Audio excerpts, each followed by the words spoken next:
is Ghana Talks Breakfast Show, your morning companion.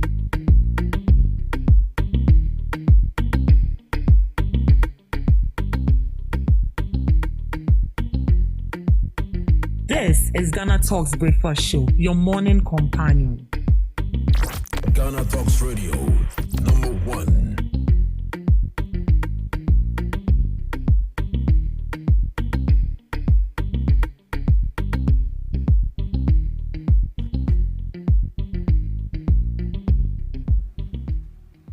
This is Ghana Talks Breakfast Show, your morning companion. Good morning to you, and you are welcome to the Ghana Talks Breakfast Show right here on Ghana Talks Radio. You're welcome to the news headline review. Right here, we bring you all the latest headlines making waves in the news, from business to politics, from sports entertainment. We got you covered with the most relevant stories and informed perspectives on issues that matter to you every morning right here on the show. Today is a holiday, and it's a very significant holiday in the life of Ghanaians and in the life of the country. Today is our Independence Day as Ghanaians. Ghana gained independence 1957, and today is exactly 69 years since Ghana gained independence. And I mean, if you have freedom, you should be excited, you should be elated, and I believe I'm not the only person happy today. People across the country, people across the cities are also happy as well. So on this juncture, I want to wish each Ghanaian a happy Independence Day. Happy Independence Day to us all. We are free. Ghana, our beloved country, is free forever. We are free. This morning, I'll be serving breakfast with Miss Regina Bless and Miss Debbie Adoso. And I must say that they are all looking so beautiful. So beautiful, and impeccable. I must say, hey, they are repping, they are repping the country. They are looking so Ghanaian this morning. And please, we are not in British rule anymore, so you have to carry your heritage on your head. Inzina Milo Miato, good morning. Today is Independence Day. Please rep where you are coming from. What's the day? Is it today? Namena domi huye na so Me huye. Anopa ye hwan fe papa. me das onso hwan ye so. And so me mic you. My soul Mike. Oh. Anopa why soko. So why ye such. Oh my God, it's saucy. Yeah, clack it. Miss Debbie. Hello. You are looking colorful. Yeah. So beautiful. Right? Thank you. Yeah. Flora. You get it? You don't get it. Forget about it. Today is Independence Day. And we are not going to celebrate it like how we used to. Like we go to the Independence Park, we see a whole lot of institutions and organizations marching, we see the children marching. Our president says that is too much of a cost to the country. So today as well, our Independence Day is going to be at the forecourt of the Jubilee House, and Ghana Talks Radio will be streaming live. We'll make sure that we are going to take every coverage of every speech, of every activity that will be happening at the forecourt of the Jubilee House today. So right after the morning show, we are just going to do a brief talk about Independence Day, and then right after that, we'll go live to the Jubilee House to capture what it's like Independence Day right here in Ghana. Right. So at this juncture, let's do the news. The news day has to come on because a lot is going on and we have to keep you informed. Minority criticizes government over unimplemented CLOSAC conditions. The minority in parliament has criticized the government for failing to implement the revised conditions of service for members of the Civil and Local Government Staff Association of Ghana, commonly known as CLOSAC. The criticism comes as the union has announced an indefinite nationwide strike beginning Monday, March 9th, a move that could disrupt work across several civil society institutions if the matter is not quickly resolved. According to the minority, the government has delayed implementing agreements reached with the union, which has led to growing frustration among civil servants. The NPP Member of Parliament for Afia, Isaac Buama Nyako, says the situation is unfair to workers. He accused the government of being selective in paying arrears and implementing conditions of service across public sector institutions. He argued that when the government chooses which institutions to pay first, especially due to pressure from possible strikes or protests, it delays payments to other workers, such as those in the civil service. According to him, workers are entitled to the agreed conditions of service regardless of the state of the economy. However, MPs on the majority side have called for patience. The NDC MP, Dr. Vondi, described the strike as unfortunate and appealed to CLOSAC to reconsider its decision. He assured that government authorities are reviewing the union's demands and will work to ensure that what is due to workers is paid. He added that strikes within the public sector do not benefit the country. Similarly, the NDC MP for Brekum West, Dixon Dua, urged the union to exercise restraint. He explained that the current government inherited the situation and is working tirelessly to address it. According to him, while all the conditions may not yet have been fully implemented, the government remains committed to honoring previous agreements, but may require more time. More time will be required to make sure that they put everything they are demanding for in place. The strike scheduled to begin on Monday. Attention is now on whether government and union leaders can reach a compromise to address and avoid disruption across the civil service. So CLOSAC is going on strike because they say that governments have not implemented their demands and what they are looking for. And the minority is criticizing government, saying that why do you prioritize other public sector or other public institutions than the other? Are they not all working for the country? Are they not all working for the government? So when it happens like that, it disrupts work. But mind you that strike is not going to benefit the country and is not in a way going to solve the solution. I believe, in my opinion, that if proper dialogue and stakeholder engagement is being taken, that will be better. This is what I think. But CLOSAC says, no way, we are going on strike on Monday. Miss Debbie, your thoughts? Yeah, so I think one of the frustrating thing has to do with maybe you working or you going in agreement with someone you're working for, and at the end of the day you don't get to receive what you've negotiated. It's kind of painful. So in a way, when you want to judge this issue, you have to fix your legs in the shoes of CLOSAC, and as well fix your legs in the shoes of the government, because don't forget that the government is not paying attention to you alone. The government have other agencies he's paying attention to us as well. So definitely government is going to hit your call, but the thing is, demonstration is not going to solve the issue, as you said. But that is the only way. Strike, that is the only way. I mean, our leaders get to understand the plight you are going through.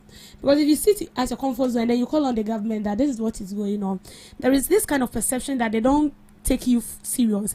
But then when there is either demonstration or you're going on strike, then they take the issue so serious and then they want to take it up and then work towards that.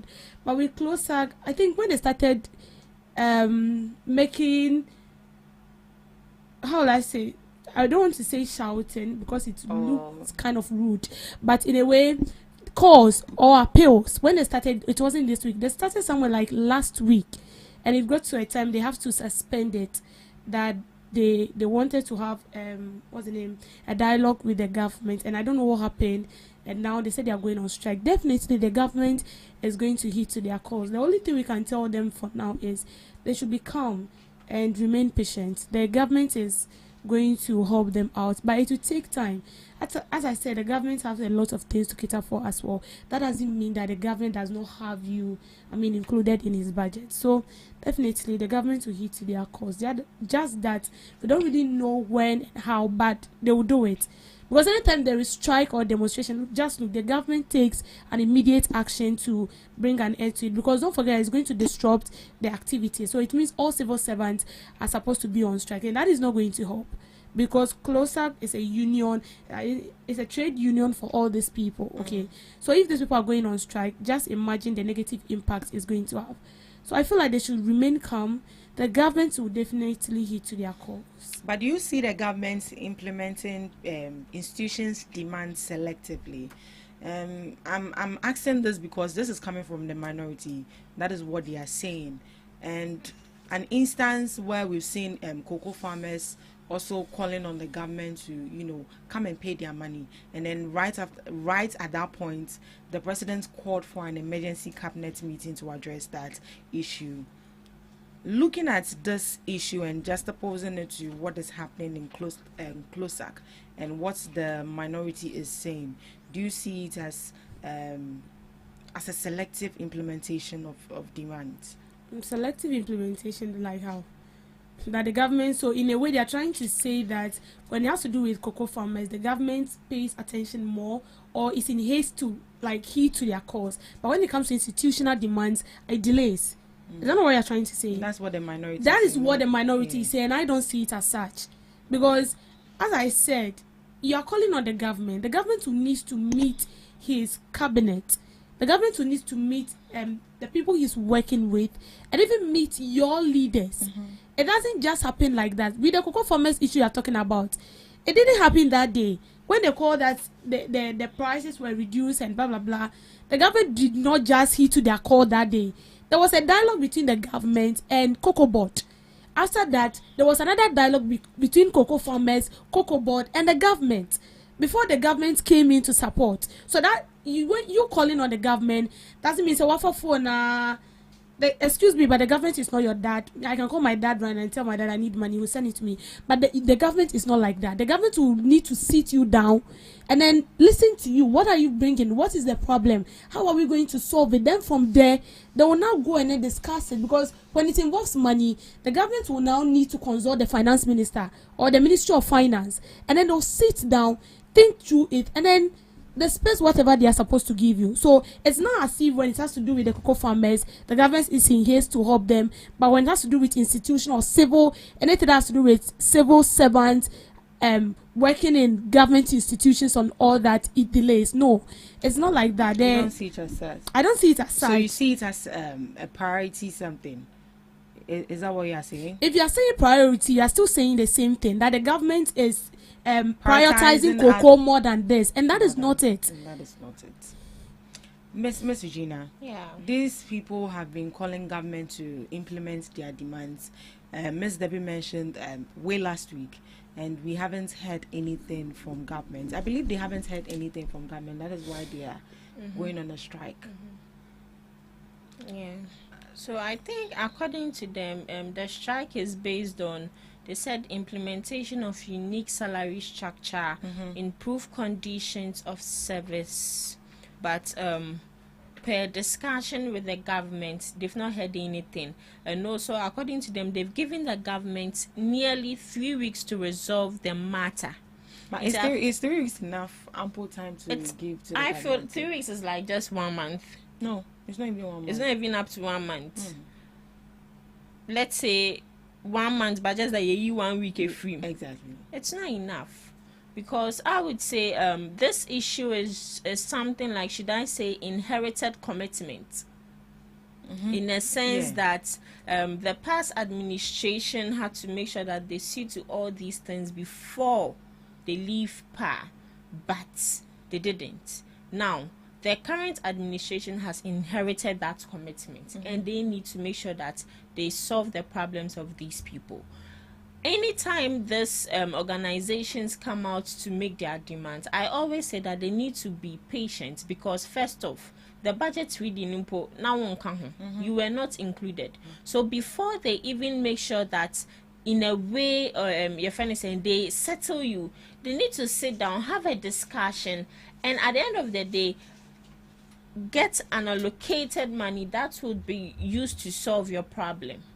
We are not saying, I understand Cloaksack very well, because they have every right to administer or share their grievances, because they are public workers, and at the end of the day, when you want someone to really work for you, it all boils down to communication. It boils down to condition, the working condition of these people. So they asking for their salary restructured, what have you. It is understandable, but my problem is they need to make sure that they go on an understanding with the government. I don't believe President John Dramani Mahama would just snub them just like that.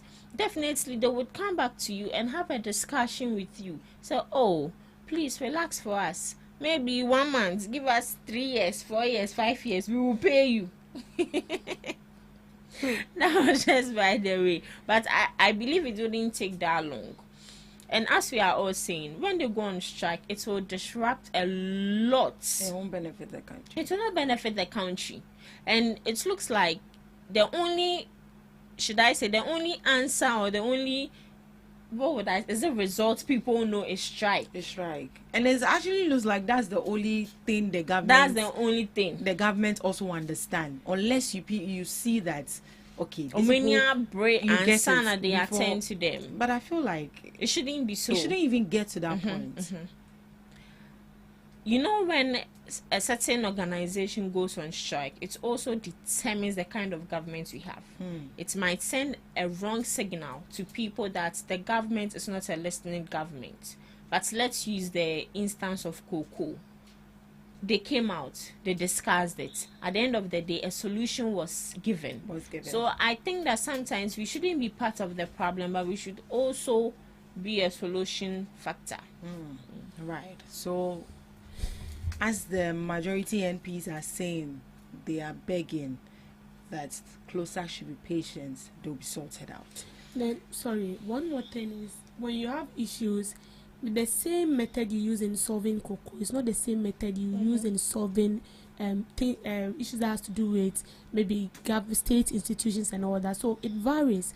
So you need to know, maybe with the cocoa, the method that is being used to solve their grievances, it's something that does not really takes too much time. But when it comes to the public industries or public institutions, it takes a lot of time. So you need to get to understand these two things, so that you don't sit down and then you make claims just for political gimmicks or political scores, like what the minority is doing.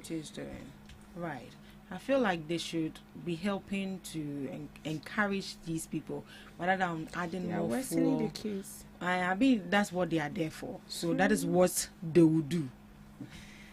Ghanaian gender advocates calls for fairer justice systems for women in Ghana and across Africa.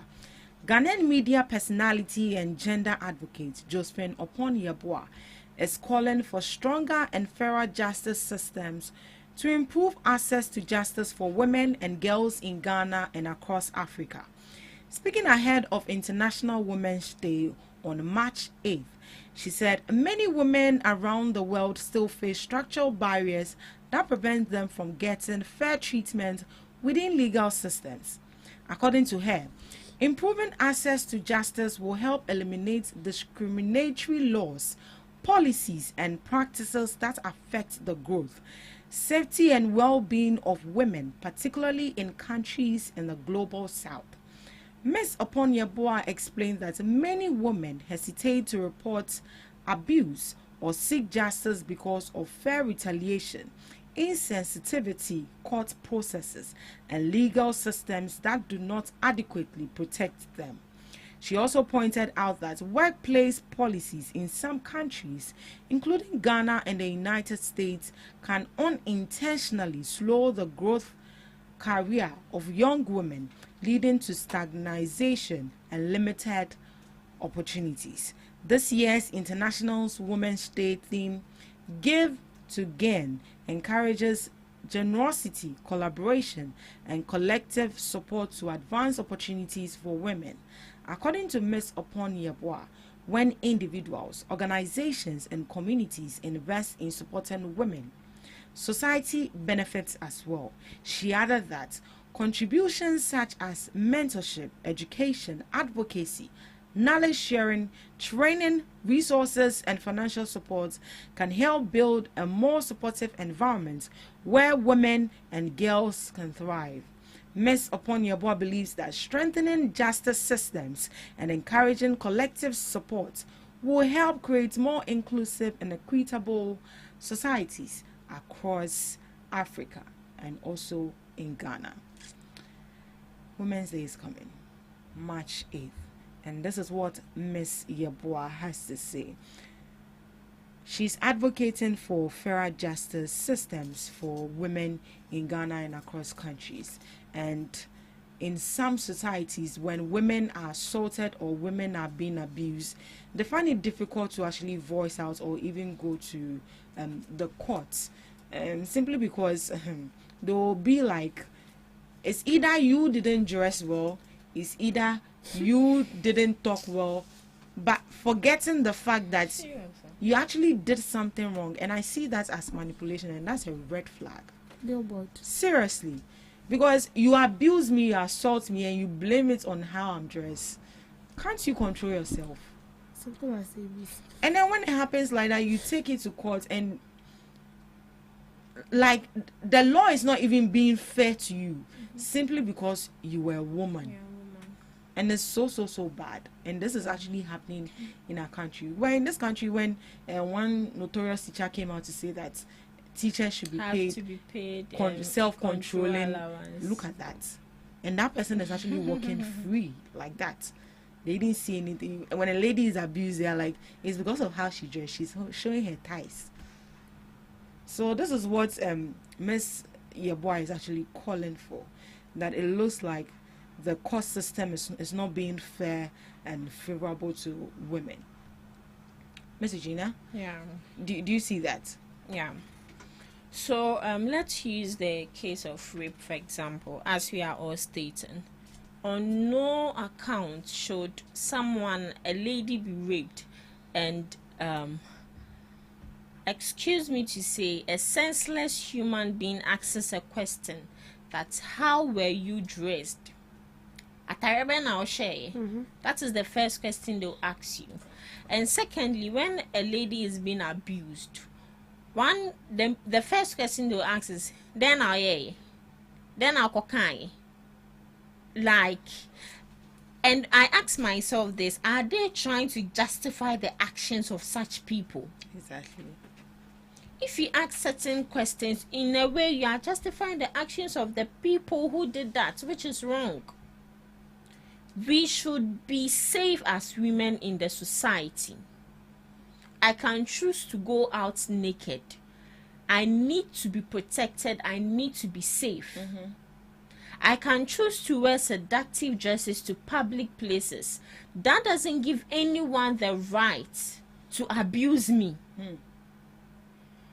I saw a video where a Muslim, you know how Muslims dress, all covered up. Zim. It wasn't even in Ghana here, in another Arab country. And this perpetrator found his way. In fact, she was praying in the mosque. She was praying. So it looks like she was the only one around. And this man found his way through that place and raped her. And under the comment section, some women were like, so this one too, what did she do?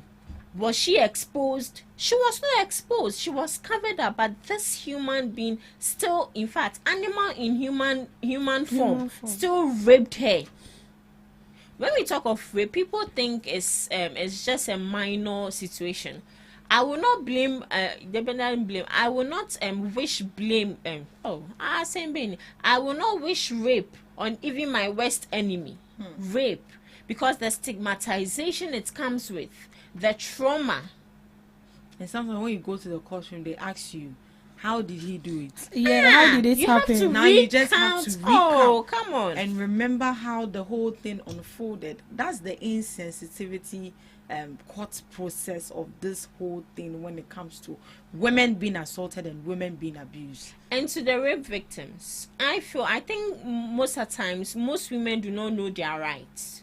When you are raped, don't go home and go and cry and wash down. Don't encourage, because some people will be like, I feel dirty, I want to wash everything off. Go to the hospital. First off, let them make a test, get the doctor's report, move to the police station straight, file a case, file a offense, and show them the evidence that this is it.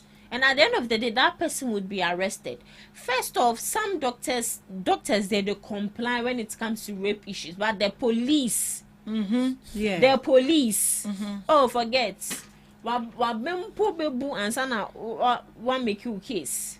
It's just like a man being assaulted. How can a man go and make a report that a woman has assaulted me? They'll be like, and now what's now? Exactly.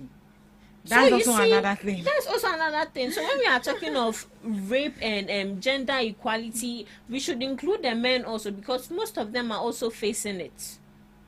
Why are you doing at his face? Most of them are also facing rape and abuse, but they don't have the balls. This one. They have. He'll even be happy that you rape him. He'll even be, some men are even happy that you've raped him. But lots of men are going through abuse, but they can't. They can't. All jokes aside, You have balls, but you don't have the balls to even mention it. So I feel like your friend is saying awareness around women's rights is also important. Very, very important. They need to teach us, educate us on our rights. Me, I already know my rights. I know my rights for you. They say, me, I don't like women who know their rights. Me, I know my rights from A to Z. I know my rights. So please, with what she's saying, it's very true. Very, very, very true. And Women need to be safe in the society. Yeah. Oh, your friend say, "Woko beach, o person meshe kabane slits, and your bikini na meshe." And you're washing, you're Someone wearing your can knicker. even abuse you with the eyes. Oh yeah, of course. Hey, Of course, yeah. There's somebody who can use their eye and abuse you. Very, in fact, very true. I don't know, but in the Western world, we have emotional abuse, Yeah, right. which someone can sue you for. But Ghana, hano, almost evidence, facts. It reminds me of what I told you within the week when I was wearing my boo-boo. And then a man just saw me That and be like, stop wearing it. don't wear this dress in the evening. Why? A long dress, so like all So covered. he wants you to wear sexy. Now I can't feel or corner be. I said, please don't wear this dress in the evening. I'm like, why? And these people are living with us in the society. Exactly. Rapists, animals. Miss Debbie, what do you think prevents women from seeking for justice in cases like this? Let's use Ghana as a case. Then. So I would say that maybe culture, tradition. If you come to my culture or my tradition, we don't do it that way. If certain things happen, you are supposed to seek leaders and not go to the police station. So if you go to some tradition, some community, their tradition or their culture states that even if you are being raped by someone, you don't have to go and report to the police. You come to Ebusuapenyi. Then you sit with Ebusuapenyi. Ebusuapenyi will now take the case to the chief. I'll stone all of you. They will take it to the chief, and the chief will. So sometimes by the time they'll kill the matter there, and then they'll ask the person who did that commit that kind of abominable crime to bring maybe 3 fat cows, to bring cola nuts and all that. And even some cases, they even let that person marry you. Yes, that is what they do. Yeah, they'll force the guy to marry the lady, or maybe they'll preserve that lady for you, and then when the child or the girl is matured enough to or ripe enough to be eaten, then now they'll ask you to come and take your wife and go. So some culture or traditions actually hinder women from talking. And then some culture and tradition also have it that as a woman you have no say. You have no say in the family, whether things is going bad or whether things is going wrong or utimusa. whether they are maltreating you, whether they are abusing you, you can't talk. I know of a tradition in the North, Bodi in person, where the man has like 50% say. It is the women that take care of the kids. And what would the man be doing? The man is a man. And so? He goes to farm, he weeds and all that, but his money is his money. You use your money to feed the kids. You use your money to cater for the kids. And you will feed the family.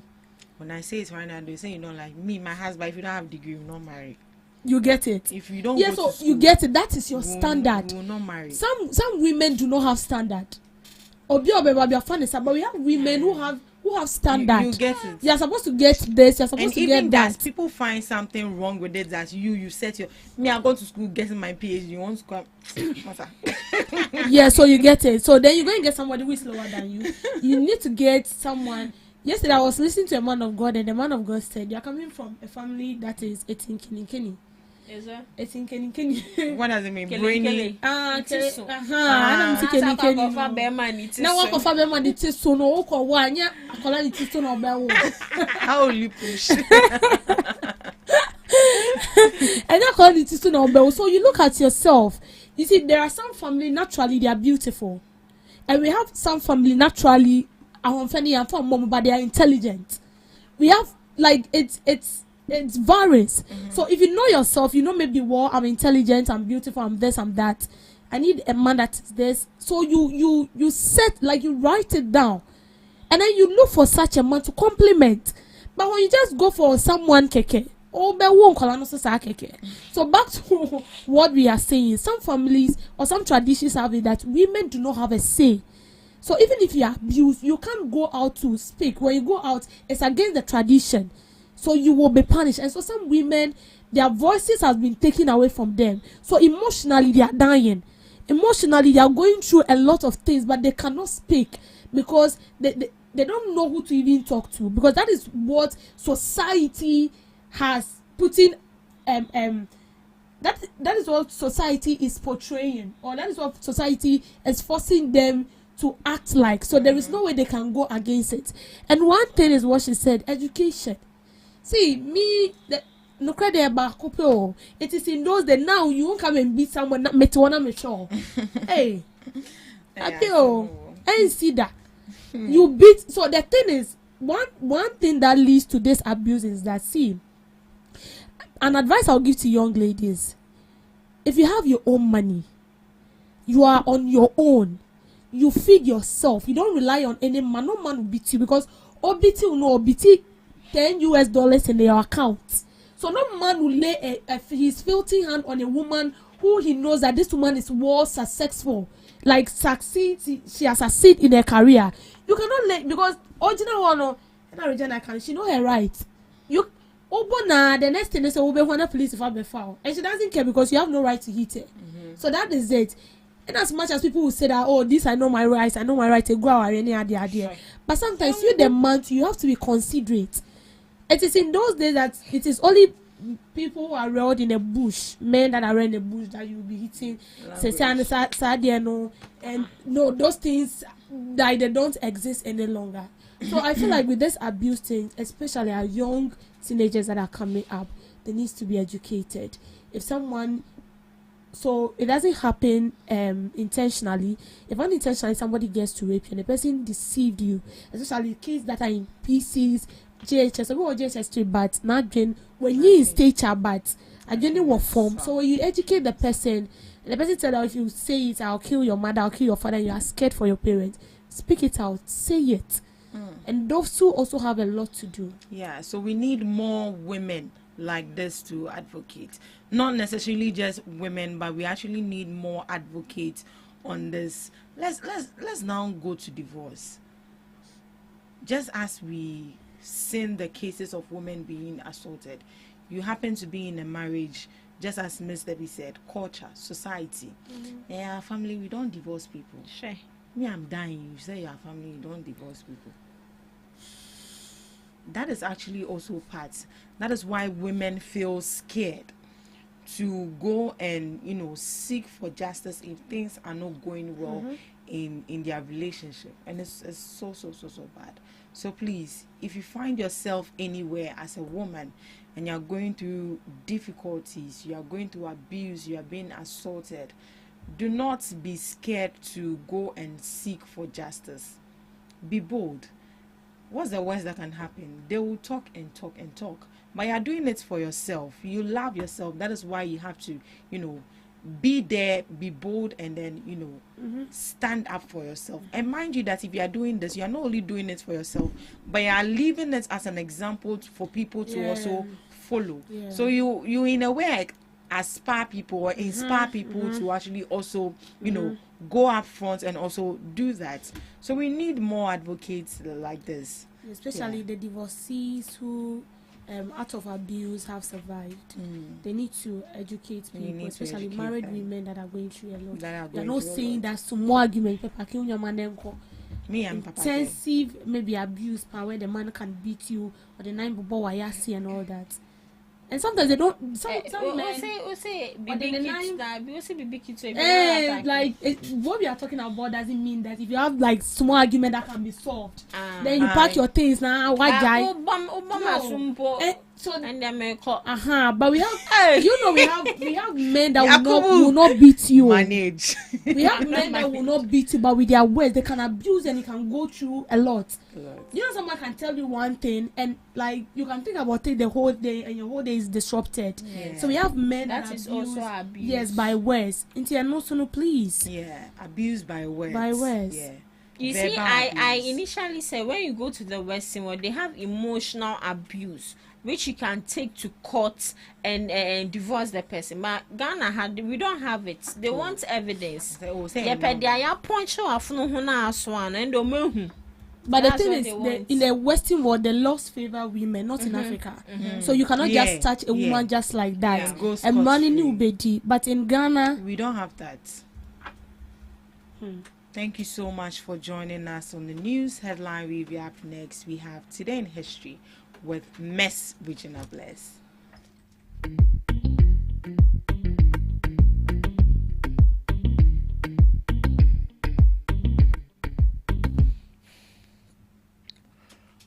Bringing you Today in History on this lovely day. 1957, Ghana gains independence from Britain. The Gold Coast became the independent nation of Ghana, marking the first time a country in sub-Saharan Africa. Key highlights: sub-Saharan Africa gained independence from European colonial rule. The independence movement was led by our honorable, handsome gentleman, Kwame Nkrumah, aka Osajafo, yes, who declared that Ghana was free forever. My beloved country, we are free forever. This historic event inspired many other African nations to fight for and achieve independence in the following years. So Ghana paved way for other African countries to gain independence. Kudos to Ghanaians. Mwah. Moving on, 1968, executions in Rhodesia sparked international condemnation. The white minority government of Rhodesia executed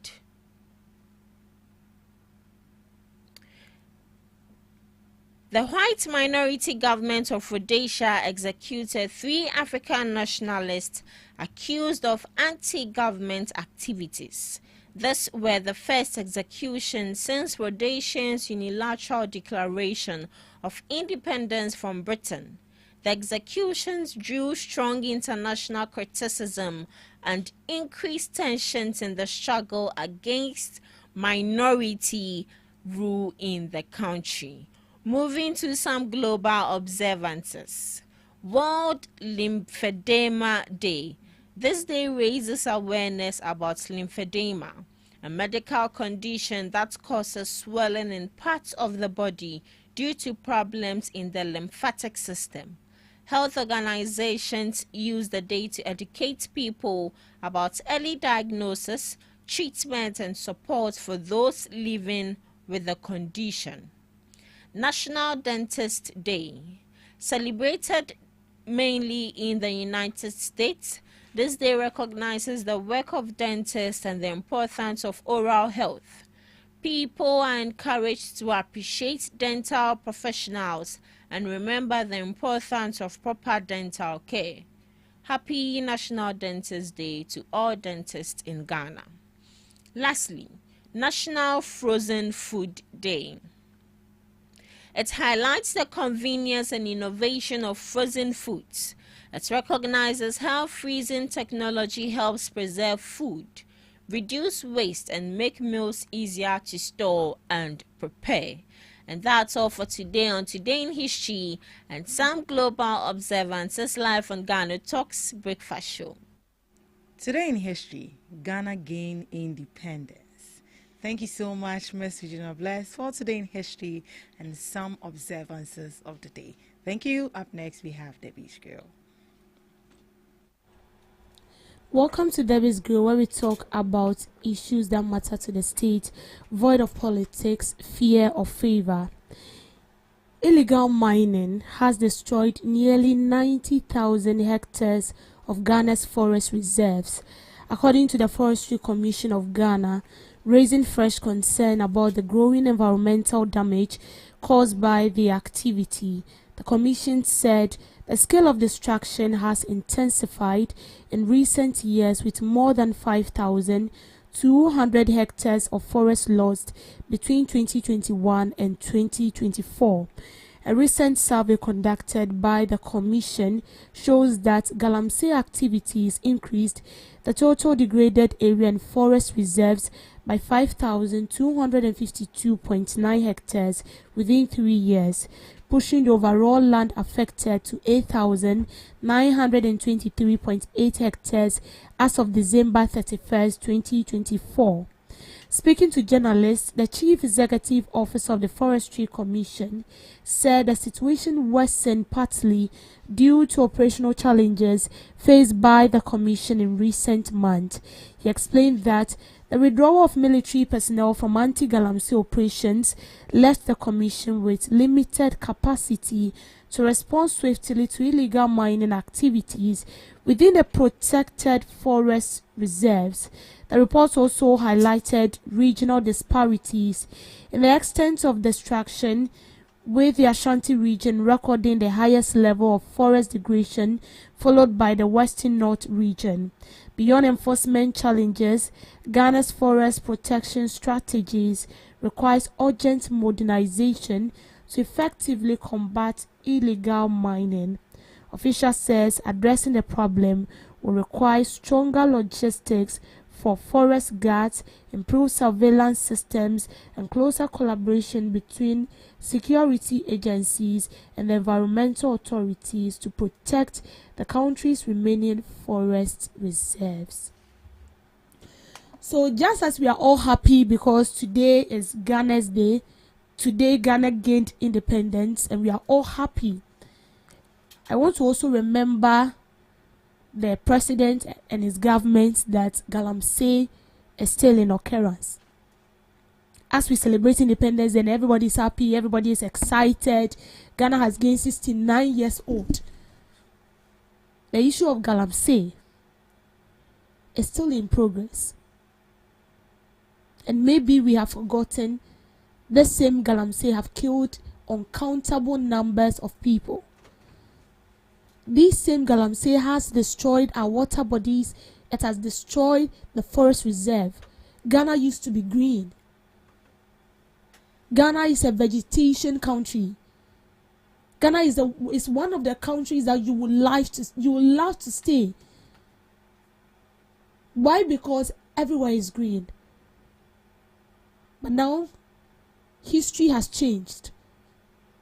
The story has been rewritten, and this time around it has not been rewritten in a positive way, but it has been rewritten full of problems, full of challenges that is negatively affecting us as a country. And one of this challenge is illegal mining. Forestry Commission yesterday has announced that over 9,000 hectares of forest reserves have been destroyed. Over 9,000 hectares of land has been degraded. Why? Because of Galamsey. 9,000. And we see this as a joke. We do not see the seriousness of this thing called illegal mining. And because we don't see its seriousness, we are joking around it. We are not taking it serious. And if this issue of Galamsey is not taken serious, I wouldn't even say 5 years, 2 years to come, we will suffer as a country. We will suffer as a country.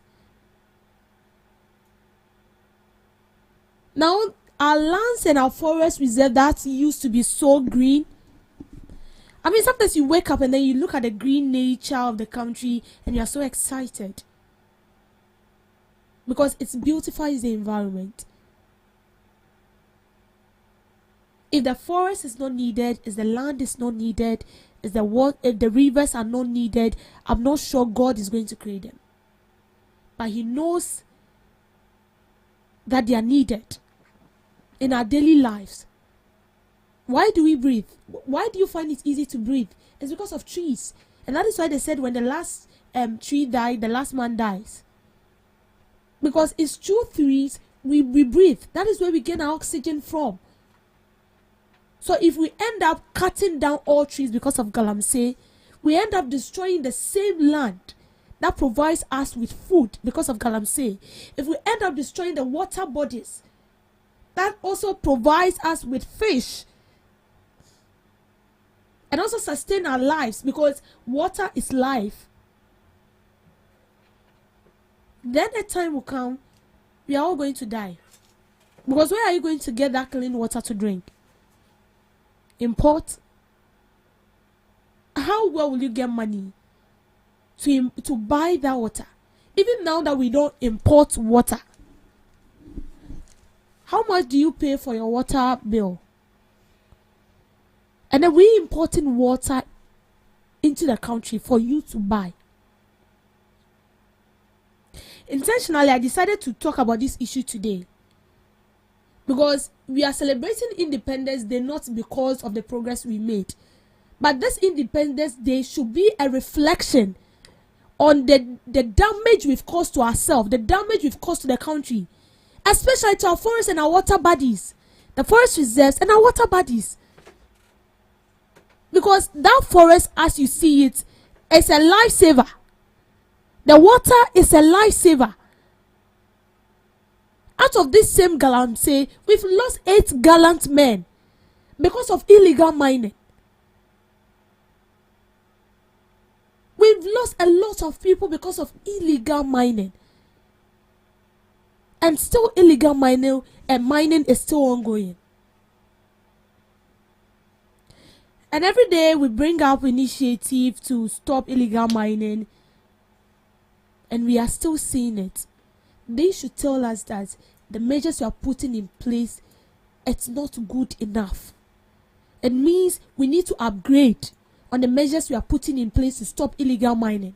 Illegal mining is not a case or an issue where we need to solve it with, calmness. This is something that we need to solve it with aggressiveness, with anger in our spirit. Because tell me why you destroy water bodies for your own selfish gain, while we have other people that are suffering because of your own reckless acts. Yes, you can tell me that, well, you are not in those communities where illegal mining is ongoing. It will affect you.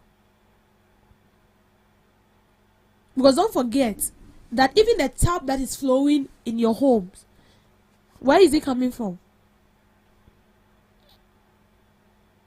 It's coming from these same rivers. So why are we refusing to cater for what has been given to us freely, what we've not paid for? Why are we refusing to hold people who are behind this act, why are we refusing to hold them accountable for their own act? Why are we refusing to prosecute them? Why do we allow foreigners into our country to mine on our water bodies, to destroy our forest reserves, and then we deport them? Why do we do that? Why do we end up banning excavators and champagnes? So don't we ask ourselves questions, because we've banned a lot of excavators and still illegal mining is still going on. We've arrested a lot of campaigns, but still it is ongoing. They should tell you that there is somebody somewhere that is fueling this act. There is one big man with a pot belly somewhere that is fueling this act, that is pumping money into it, that is buying the chemicals. Just recently, they've seized about 1,007 champagnes. But there was a ban. When this government came on board, they brought a ban on the importation of champagnes and even excavators. But people are still importing it. It should tell you that some big mess are behind this thing called galamsey. Even if we don't care about the ordinary citizen that have passed on because of this act, what of the people who have laid down their life for the country and they ended up losing it because of galamsey? What are we doing about it? We lost Dr. Omane Boama because of galamsey. We lost Honorable Muntala Muhammad painfully because of galamsey. We lost other gallant men that are so resourceful to this country. The ideas they have for the country, it's now in the grave. Maxwell Mahama, because of galamsey, he's in the grave. And we don't think about these people. We don't even consider them. What are we waiting for? What is preventing us from bringing out that strict measures to stop it? What is preventing us? If someone do not think about the citizen and then had the thought to destroy water just because of gold, then we should also have no mercy to kill them. We should also have no mercy to kill them. See, very soon, March will pass, and then we'll move on to April, April to May, May to June, June to August. And August will be exactly 1 year when we lost 8 gallant men. And galamsey is still in existence. Up till now, we don't even know whether we are fighting it or we are not. Because tell me why we will claim we are fighting it, and then there will still be a record that 9,000 hectares of lands have been destroyed. Our forests have been destroyed because of galamsey. See, this issue we are talking about is not a joke. It is serious. So please, to Mr. President and his appointees, to the government, this is a call. As we celebrate Independence Day, let it also be at the back of your mind that galamsey is still in existence. You promised us. We had hope in you. We believed in you that you're coming to solve it for us. Please do it. Even if it is a relative that is involved, whatever punishment is meant for the person, they should receive it. As it stands now, what we want is that we want to preserve our water bodies. We want to preserve our forest. It will be nice that we are celebrating Independence Day and everything is ongoing. I won't even chip in corruption and other stuff. Let's just maintain on galamsey. As we clock 69 years and still having problem with how to preserve our own water and our own forests, then we have a very big problem. So please, today's Independence Day is not for fun. It's not for jubilation. It is a wake-up call and a reflection. What we didn't do right, what we are supposed to do right to help us as a country. Because trust me, we are dressed like this, but within us, it's something different. Thank you for making time with me on the Biz Grill. We are dressed like this, but within us, it's something different. Thank you so much for joining us on the first segment of the Ghana Talks Breakfast Show. We'll be going for the news shortly, and right after the news, we'll be back. Please stick and stay with us. Are you ready to amplify your business or brand's reach and make a meaningful impact in Ghana and beyond? Partner with Ghana Talks Radio today to connect with a diverse audience across Ghana and beyond. Elevate your brand through on-air promotions and social media. Boost your brand during prime time. With Ghana Talks Radio, you can extend your reach across digital platforms. Ghana Talks Radio is not just a station, it is a community hub where your brand becomes part of the conversation. Join us in fostering connections, celebrating culture, and making a lasting impression. For customized sponsorship packages and enquiries, email contact@GhanaTalksRadio.com or call +233 202 544614. Ghana Talks Radio, giving the youth a voice.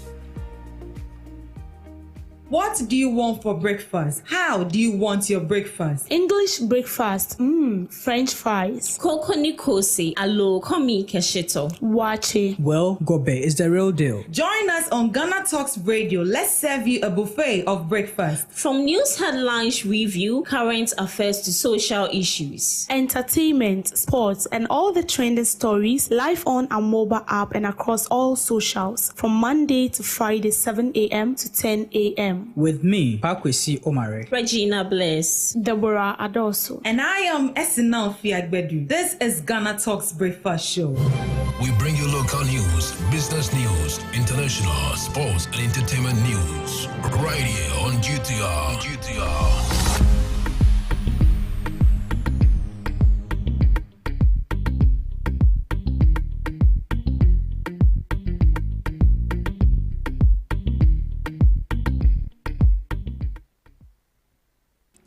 Hello, good morning and welcome to the morning news update on Ghana Talks Radio. Coming up, Vice President condemns rising indiscipline and examination malpractice. Related news, government to revive Parent Teachers Association and roll out tablets for junior high schools. Police caution against using toy guns to threaten others. Pirate attack on fishermen sparked leadership debate. These and many more coming up shortly in business, sports, and showbiz.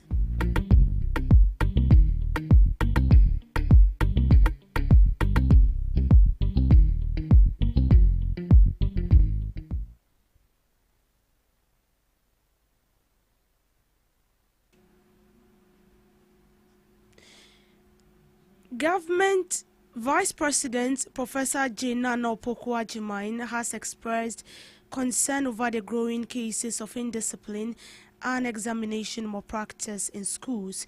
She made this known during a working visit to the Ministry of Education, urging parents and guardians to take strong responsibility to instill discipline in learners. It is a pleasure to celebrate the exceptional accomplishments of our young people at today's award ceremony. I bring all of you warm greetings from His Excellency the President, John Dramani Mahama, and I hear the children on their submissions. Please trust that I'll carry them forward, and you know that His Excellency will respect your wishes and ensure that they are implemented. These awards, that is the President's Independence Day Awards, continue to honor students nationwide who have distinguished themselves through dedication and discipline. We have seen troubling developments, including reports of exam malpractices in some schools, vandalism, and increasing disrespect towards school authorities and rules. Only a small percentage of our youth engage in these behaviors. However, They risk undermining national progress and sending the wrong signals about the Ghana we want. In response to these concerns, the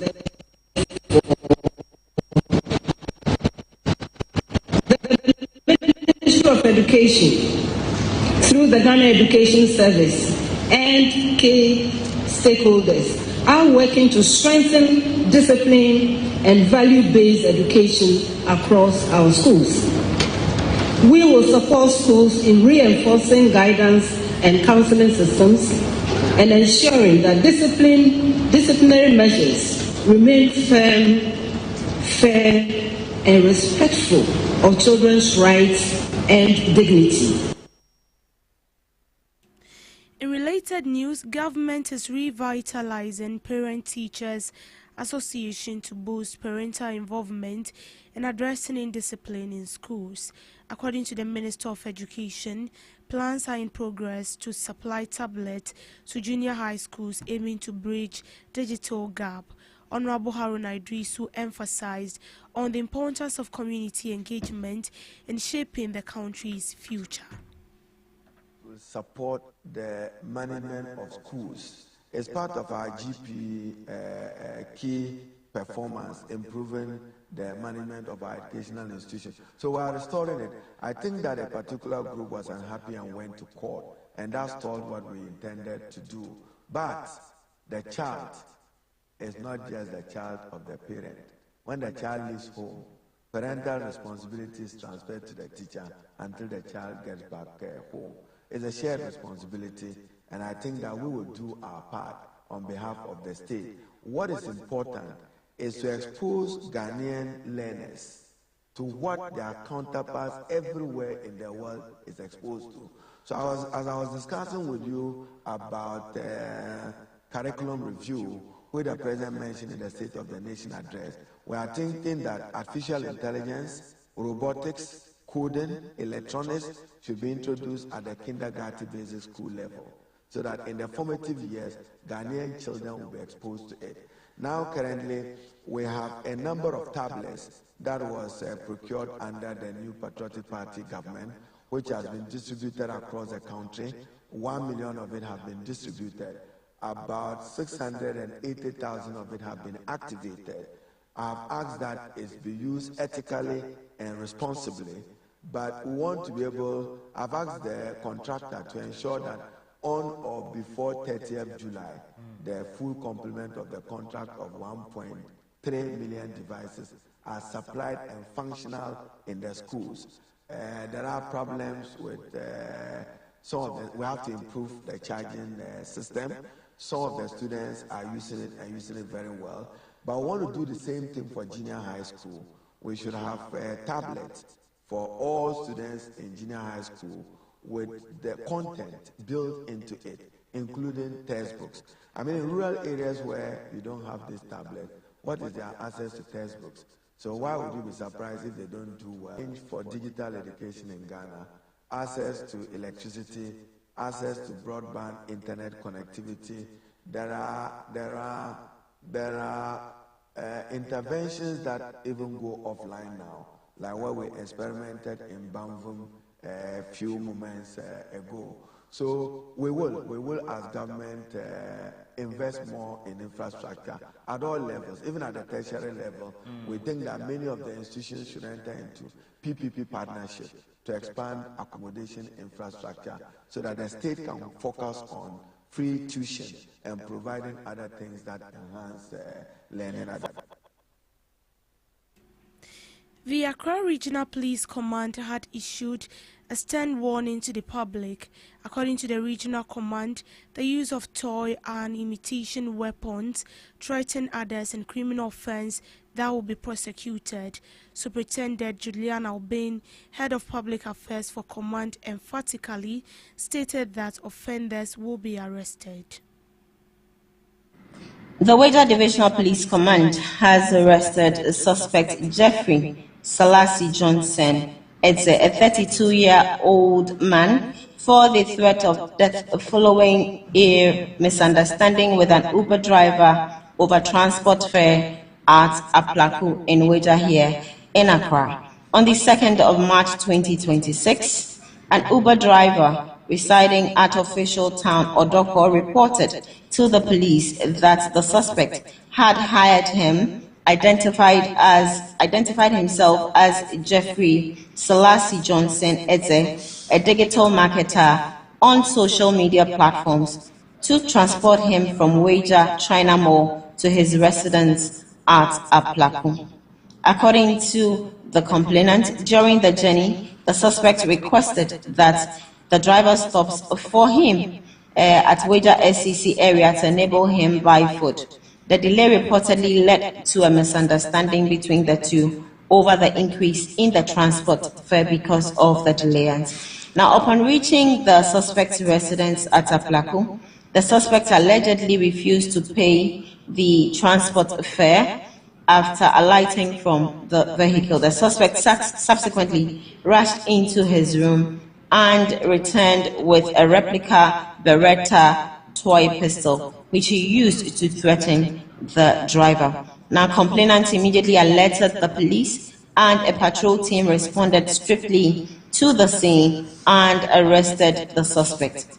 A search conducted in the suspect's room led to the retrieval of the toy gun, the toy sidearm used in the threat. Suspect Jeffrey Selassie Johnson, as age 30, has been cautioned and, as we speak, is in the court.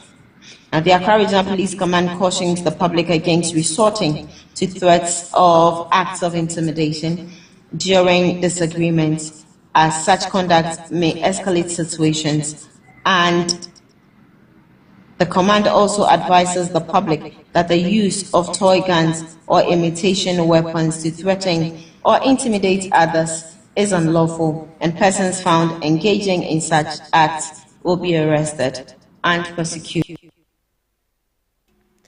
A recent attack on Ghanaian fishermen in the central region has sparked debate about leadership and security in the country. As a result, former Deputy Defense Minister Kofi Amankwa attributes the incident to failed leadership of the National Democratic Congress government rejecting a contract to procure offshore petroleum vessels when in opposition. The attack, which left many fishermen stranded, has raised concern about the Ghana's ability to protect its water as well as fishermen in the country. Mr. Speaker, is it not worrisome that for the first time in our history, we can have pirates coming as close as within 30 nautical miles of our waters, approximately 45 kilometers, having a field day to the extent of abducting our compatriots? Is that not worrisome? It is very worrisome. And Mr. Speaker, sometimes I ask, where did we get here? And how did we get here? My colleague alluded to the fact that when a contract was brought to this House, it had to be withdrawn. Mr. Speaker, when the contract was brought to this House, I sat right there. And in fact, at the mere mention of that contract, our colleagues rejected with an emphatic no that we will not buy those equipment. Those are the OPVs. These OPVs have long endurance, stay on sea, and they have firepower. It is wrong and erroneous for my friend to say that pirates are pirates, and so they can strike at any time. Yes, pirates are pirates. They can strike at any time. But it is a responsibility of our leadership to prepare against any eventuality or attack from any pirate. We sat, Mr. Speaker, to the extent that 50 of our fisherfolk were abducted. For me, the fear here is that this is going to have a negative impact on our fishing communities. Now, fisherfolks, when they have to go to sea, will always have to be looking over their shoulders. Why would they have to do that? Because they don't know, as my colleague said, pirates are pirates, and so they can strike at any time. They are not safe, and so they will be looking over their shoulders for the next pirate to strike. We cannot do that. In business, the Chief Executive Officer of the Petroleum Hub Development Corporation, Dr. Tony Aben, says the corporation is targeting the end of the year to commence work on the Petroleum Hub project. He indicated that land acquisition remains a key hurdle to take off the project. According to him, ongoing processes to secure the required land are expected to be concluded by mid-year, clearing the path for construction activities to begin before the close of the year. Dr. Oben made the disclosure in a sideline media interview after strategic engagement between the corporation and civil society organizations, where discussions focused on progress made and outstanding challenges confronting the flagship energy infrastructure initiative. Despite the land-related challenges, the CEO expressed confidence in the project outlook, noting that investors are ready to proceed once the acquisition process is completed. The Petroleum Hub is a central component of Ghana's strategy to position itself as a major downstream petroleum and petrochemical hub in West Africa, with expectations that its implementation will deepen value addition, boost exports, and attract significant foreign direct investment into the energy sector. To sports, the Confederation of African Football has announced the rescheduling of the 2026 Women African Cup of Nations. The tournament, initially slated for 17th March to April 3rd, 2026, will now take place from 25th July to 16th August 2026, days after the conclusion of the FIFA World Cup.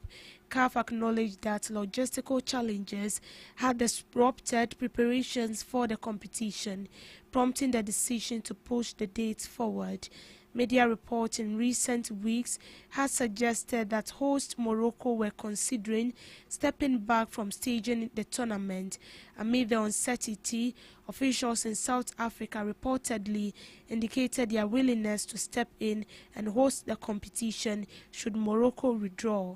In a statement, CAF said the decision followed consultations with key stakeholders. CAF also reassured fans and participating nations that preparations are in progress and expressed confidence that Morocco will successfully host the tournament. The 2026 edition of the Women's African Cup of Nations will also serve as part of the qualification pathway for the 2026 FIFA Women's World Cup in Brazil. Ghana's Black Queens have withdrawn in Group D, where they will face Cameroon, Mali and Cape Verde as they seek a strong showing at the continental tournament. In showbiz, Fred Che Mensah, known in the creative industry as Freddie Ma, has expressed frustration over a project he did years ago. Speaking in an interview, the music producer claimed the country owed him unpaid balance for jingles he produced for Ghana's population and housing census during the administration of former President John Evans Atta Mills. He noted that the matter has lingered for years without resolution, leaving him feeling ignored and disrespected despite the professional work he delivered. The Venturan sound engineer emphasized that producing national campaign jingles was not a simple task and required significant technical work and financial investment. According to him, creatives in Ghana are often treated unfairly when it comes to payment. Fred Che Mensah further revealed that the project had reached a stage where the late president himself was expected to visit his studio for a recording session related to the campaign. He stressed that creatives deserve respect and fairness when they provide services for national projects. On global update, Somalia's parliament has backed constitutional changes that could extend the president's term in office by a year and push back planned elections. The vote happened on Wednesday and Thursday. Analysts who follow the Horn of Africa country closely were still debating the exact implications. Somalia has endured conflict and clan battles without a strong central government since the fall of autocratic ruler Mohammed Said in 1991, while an African Union peacekeeping mission has pushed back the Al-Qaeda-linked Al-Shabaab group. It still controls vast area of the countryside and has the ability to conduct regular strike on major population centers. President Hassan Mahmoud celebrated Parliament's backing of the constitutional changes at a press conference. He said the approval process had dragged on for so long. An analyst with the Balkis-based think tank said the implications of the constitutional amendment, which have been criticized by opposition lawmakers, remained unclear. He said the elections slated for May would be delayed regardless because there's no agreed framework currently. And that's how we end it on the morning news in brief. Do well to log on to all streaming platforms at Ghana Talks Radio for more news updates. I am Deborah Adoso. Good morning.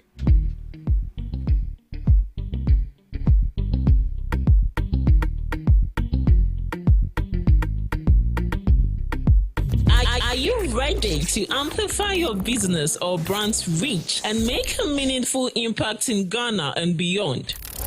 Partner with Ghana Talks Radio today to connect with a diverse audience across Ghana and beyond. Elevate your brand through on-air promotions and social media. Boost your brand during prime time. With Ghana Talks Radio, you can extend your reach across digital platforms. Ghana Talks Radio is not just a station, it is a community hub where your brand becomes part of the conversation. Join us in fostering connections, celebrating culture, and making a lasting impression. For customized sponsorship packages and enquiries, email contact@GhanaTalksRadio.com or call +233 202 544614. Ghana Talks Radio, giving the youth a voice.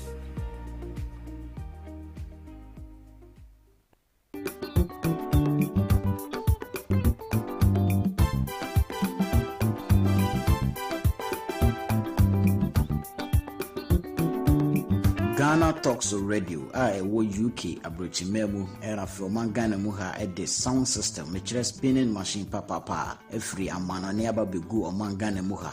It is a year, we engagement, we wedding, we birthday party. Political parties are more rally, some way sorry, more crusade. So we'll book carnival or any kind of event. Now we'll pay spinning machine papa a boss sound in the moon at the dia any may come for GTR sounds at the MAO. Your live band in so I would to answer at the frame ya beat me about the boy. Ama ujumedia woody and so at me I come up.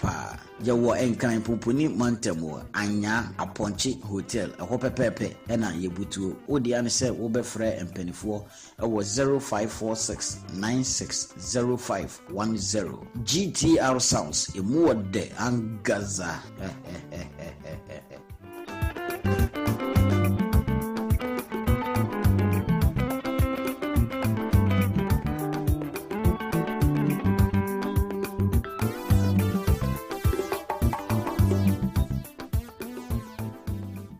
What do you want for breakfast? How do you want your breakfast? English breakfast, French fries. Koko Nikosi, alo komi kesheto. Wache. Well, Gobe is the real deal. Join us on Ghana Talks Radio. Let's serve you a buffet of breakfast. From news headlines review, current affairs to social issues. Entertainment, sports, and all the trending stories live on our mobile app and across all socials from Monday to Friday, 7 a.m. to 10 a.m. With me, Pakwesi Omare. Regina Bless. Deborah Adoso. And I am Esinal Fiagbedu. This is Ghana Talks Breakfast Show. Ghana Talks Radio, #1.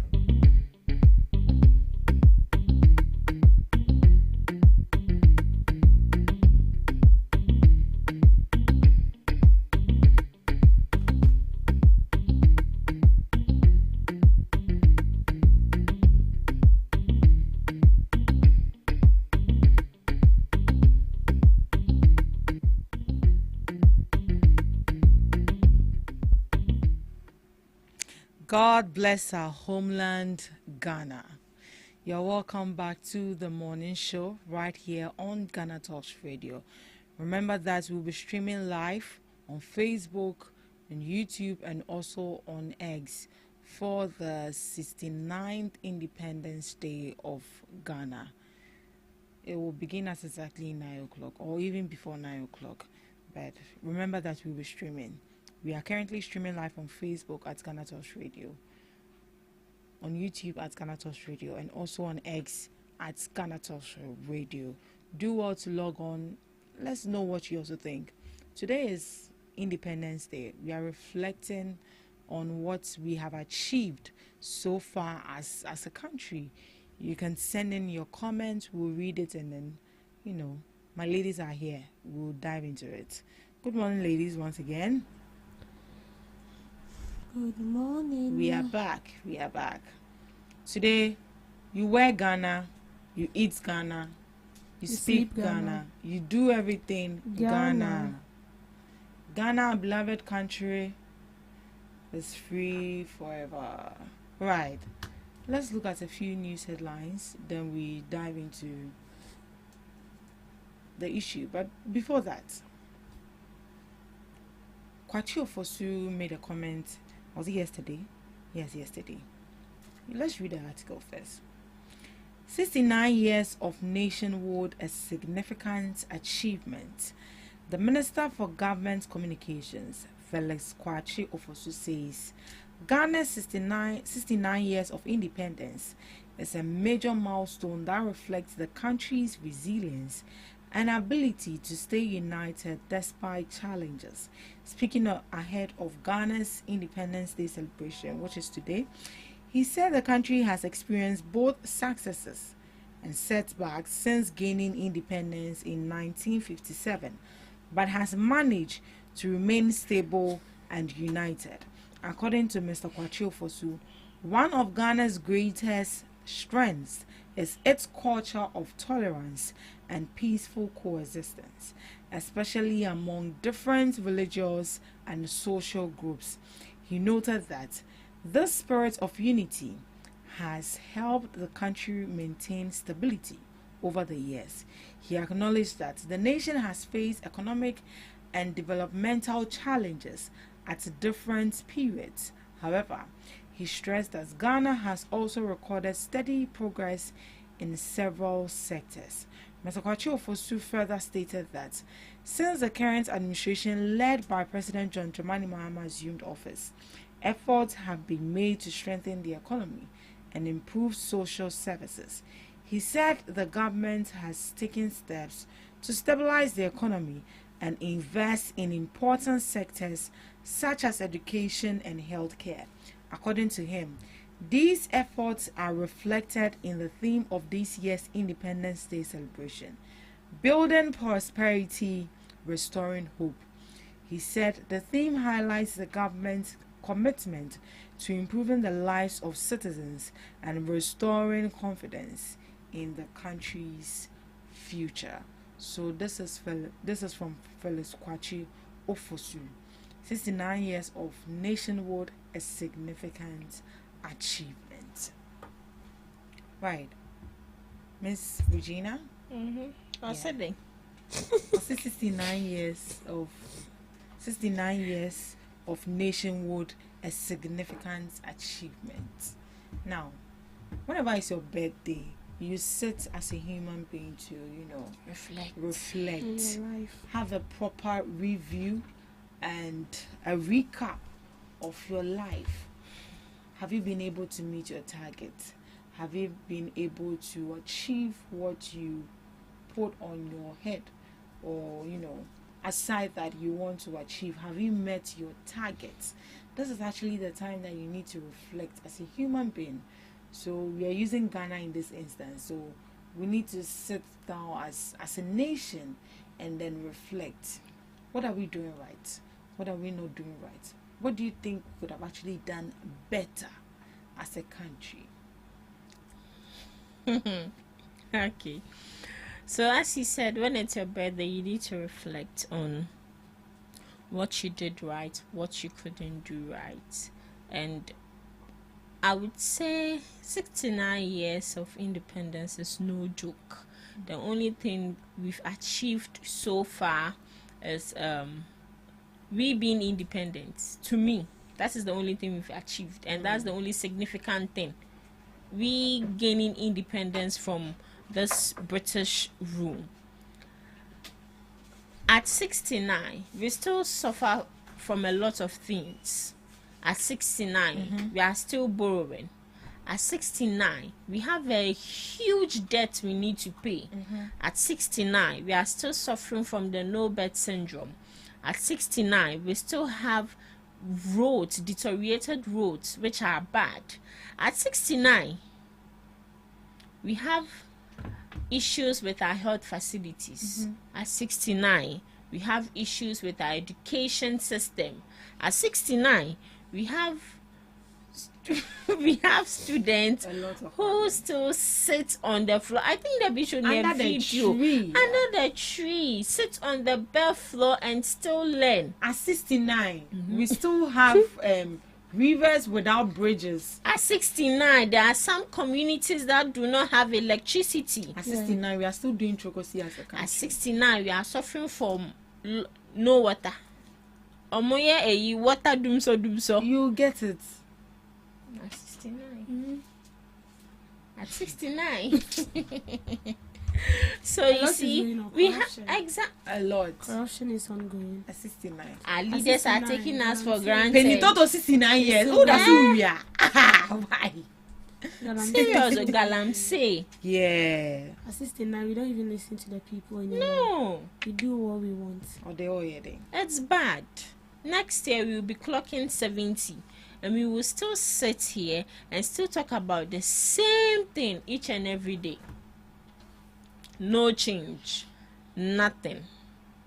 Na birthday, no didn't say. Independence, no didn't say. See, I always say I wish independence in Pambampo. Because honestly, in as much as these people are colonizing us, we would have at least still seen a huge significance or a huge difference. We would be a developed country by now, because they are milking from us, they are taking from us. That was why yet say, and even at that, they are still stealing from us. Oh yes. They are still taking from us. So what is the essence of the independence? Now we are gaining nothing. The only thing we are gaining is loan, and that loan even has a huge, your friend is saying, huge interest rate on it. So at 69 day, we are just hyping the independence. So one person said, a prominent person said, the way we are hyping the independence will send a wrong signal to the leaders. They might think we are so comfortable, but we are not. At 69, youth do not have what to do. Some are still staying in the in fact, at 69, nurses who completed since 2013 are still in the house. At 69, yes. My sister has a colleague who is a very good friend. She had to when she completed and she stayed in the house for like 2 years. So she buying friend, and also do a POP installation. A lady. Obekono ojina eyi twede so no ye POP installation. It's bringing money. One man can do, women can do. Yes, but the profession she went to study is not paying her. That shouldn't have been the case. It shouldn't be. Exactly. So just imagine 4 years of wasted time, clinicals and home exams and home handouts awards for school fees. We've wasted money. So the 69 is just a number. It doesn't have any significance, any positive impact on the economy. So we have a lot of work to do. Just imagine you're a human being and you've clocked 69 and you are still renting. You are still begging. You are still doing someone's job. At 69. Miss Devi, we are 69 years. 69 with nothing to show. What do you think we've done right? right. Yeah. As a country. So I think one thing that we've done right as a country so far with this 69 years has to do with transition of governments without we experiencing anything like coup. Since the coup that overthrown Osajifo Dr. Kwame Nkrumah up till now, we've been having election. Although our election is being marred by sometimes conflict, sometimes violence, where some people ended up losing their life or losing one of their arm or leg, or that we've not experienced coup. So with that, I would say at 69, at least transition of government has been quite impressive. Then at 69, democracy, we've tried possible best to maintain democracy. Ghana is one of the countries where you can speak your mind and then you still go scot-free. It is now that they are trying to implement some rules for you to know your limits. You don't overpass or overdo the chances that have been given to you. There is a limit and a boundary to whatever you do. So it is now they are bringing that up. But when you talk about democracy, I would say every African country is experiencing democracy, but Ghana is one of the countries where you can speak and speak free. When we take this country where the woman is a president, what's the name of the country? Is it? Is that with TikTok issue? but I'm forgetting. Yeah. Mozambique. No, Mozambique. Oh, Tanzania. Sorry. Yeah, I wanted Tanzania. To say Tanzania, Sorry. but you said Sorry, Tanzania. The Tanzania president. That woman, I think some time ago, the citizens of the country used her audio to dance in a way, and then they were being brought up. Yeah, they were being arrested.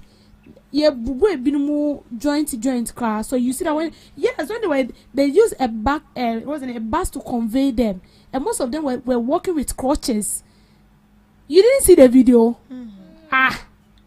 But I don't know they broke the they beat them and then they joint to joint. So it's either your leg or your hand. So those with their leg, they're using crutches. Those with their hand, they have this thing POP around their hand.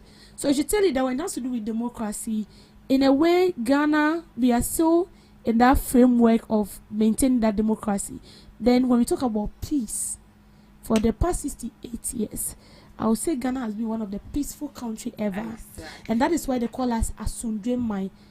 Asundwe Mine because Ghana is not made up of only one region, and each of this region has a tribe. And each of this tribe has a language. And each of this tribe has a way of doing their things. We have the Ashantis, we have the Voltarians, we have the Northerners, we have the Guans, and we have the Fontins, we have the Nzimas, but see, we are all one people. When we meet as one family. We have our own differences. Our cultures are not the same. How the West does their things is different from how the Northerners does their things. But even when you go to school, when I was in school, I had a roommate who was a Northerner. Yeah, so we are all in one hostel, we're in one room for that matter. So it should tell you that peace is there. See, even as a Ghanaian, sometimes when you travel outside and you meet your colleague Ghanaian, you are happy. What's your nipa? You are so happy because you've met someone from your country. So in a way, you are one people. Sometimes from the Volta, I find myself in the northern region before, and they received me as if I am a part of like their region, or let me say their clan. But no, I'm a Voltarian. But they received me like their own. That is the same way when Northerners also find themselves in the Volta region. When you go to Volta region, you find Northerners. Even Accra here, Northerners are here. That is the same when you go to Northern region, you find Voltarians, you find Fantas, you find Ashantis. So that kind of peace, 69 years, we are still holding on to that peace. That is the same some other countries have not identified. And that is why they are having, conflict upon conflict, war and all that. But when you look at us, Ghana is made up of two religions, Muslims and Christians. But Muslims and Christians, we are one. Even in class, you stayed in class with Muslims before. In the same house with Muslims before. In the same workplace with Muslims before. But we all work as one people. I buy watches for a Muslim seller, from a Muslim vendor. So you see, so that kind of peace. So we are talking about 69 years of what we've achieved so far. That is what I would say we have maintained so well for the past 69 years. Aside that we've gotten right. Like we've gotten right as a country. We've stamped it. I'm telling you. we've maintained it. We've done Very well. We've tolerated a lot of seriously things from seriously. people, and Seriously, we even look at the terrorist attack. If it was a different country, they will go back and retaliate. But we as a country have, tolerated things because of how peaceful we are. The country, and Ghana is also known for our hospitality. Oh yes, hospitality. I remember when Asher Speed came right here in our country. He said he was going to bring is it Ronaldo? Yeah, he wants to bring Ronaldo to the country. And then all of that. Assuming he went to a different country and they didn't receive him here, well, do you think you will recommend that country to, somebody? So Ghana, I think we are tolerant, we are peaceful, we are hospitable, and then all of that. I think so far so good. That is one thing we have achieved. We've gotten right as a country, our hospitality, peaceful existence, and also our look at how we receive people. Like we receive people like they are Ghanaians. You get it. We don't even, a Ghanaian don't mind giving his last food to a foreigner than his own colleague Ghanaian. I'm saying that you can come to work without money and you eat. You for sure. Man, they are not come to work without money. And you have and told I'll me. eat. You have told me. So you get it. Yes, well, for hospital we are, and a lot of them are testifying. Nigerians who find themselves in Ghana will tell you that Ghanaians, they are good. Oh yeah. We are so good, and that is, you see, if I'm not diverting, but if the enemy wants to destroy you, they first attack your peace and that unity. So that is what they can't use together, because there is that unity and peace. And remember when this Islamic religion versus what's the name, Catholic issue want to pop up. We tried everything to shut that issue. And after now, because we are one people. You don't bring something that will trigger someone to cause chaos, and by the time you realize it will become a national conflict or something, or a national war. No, that is not what we want.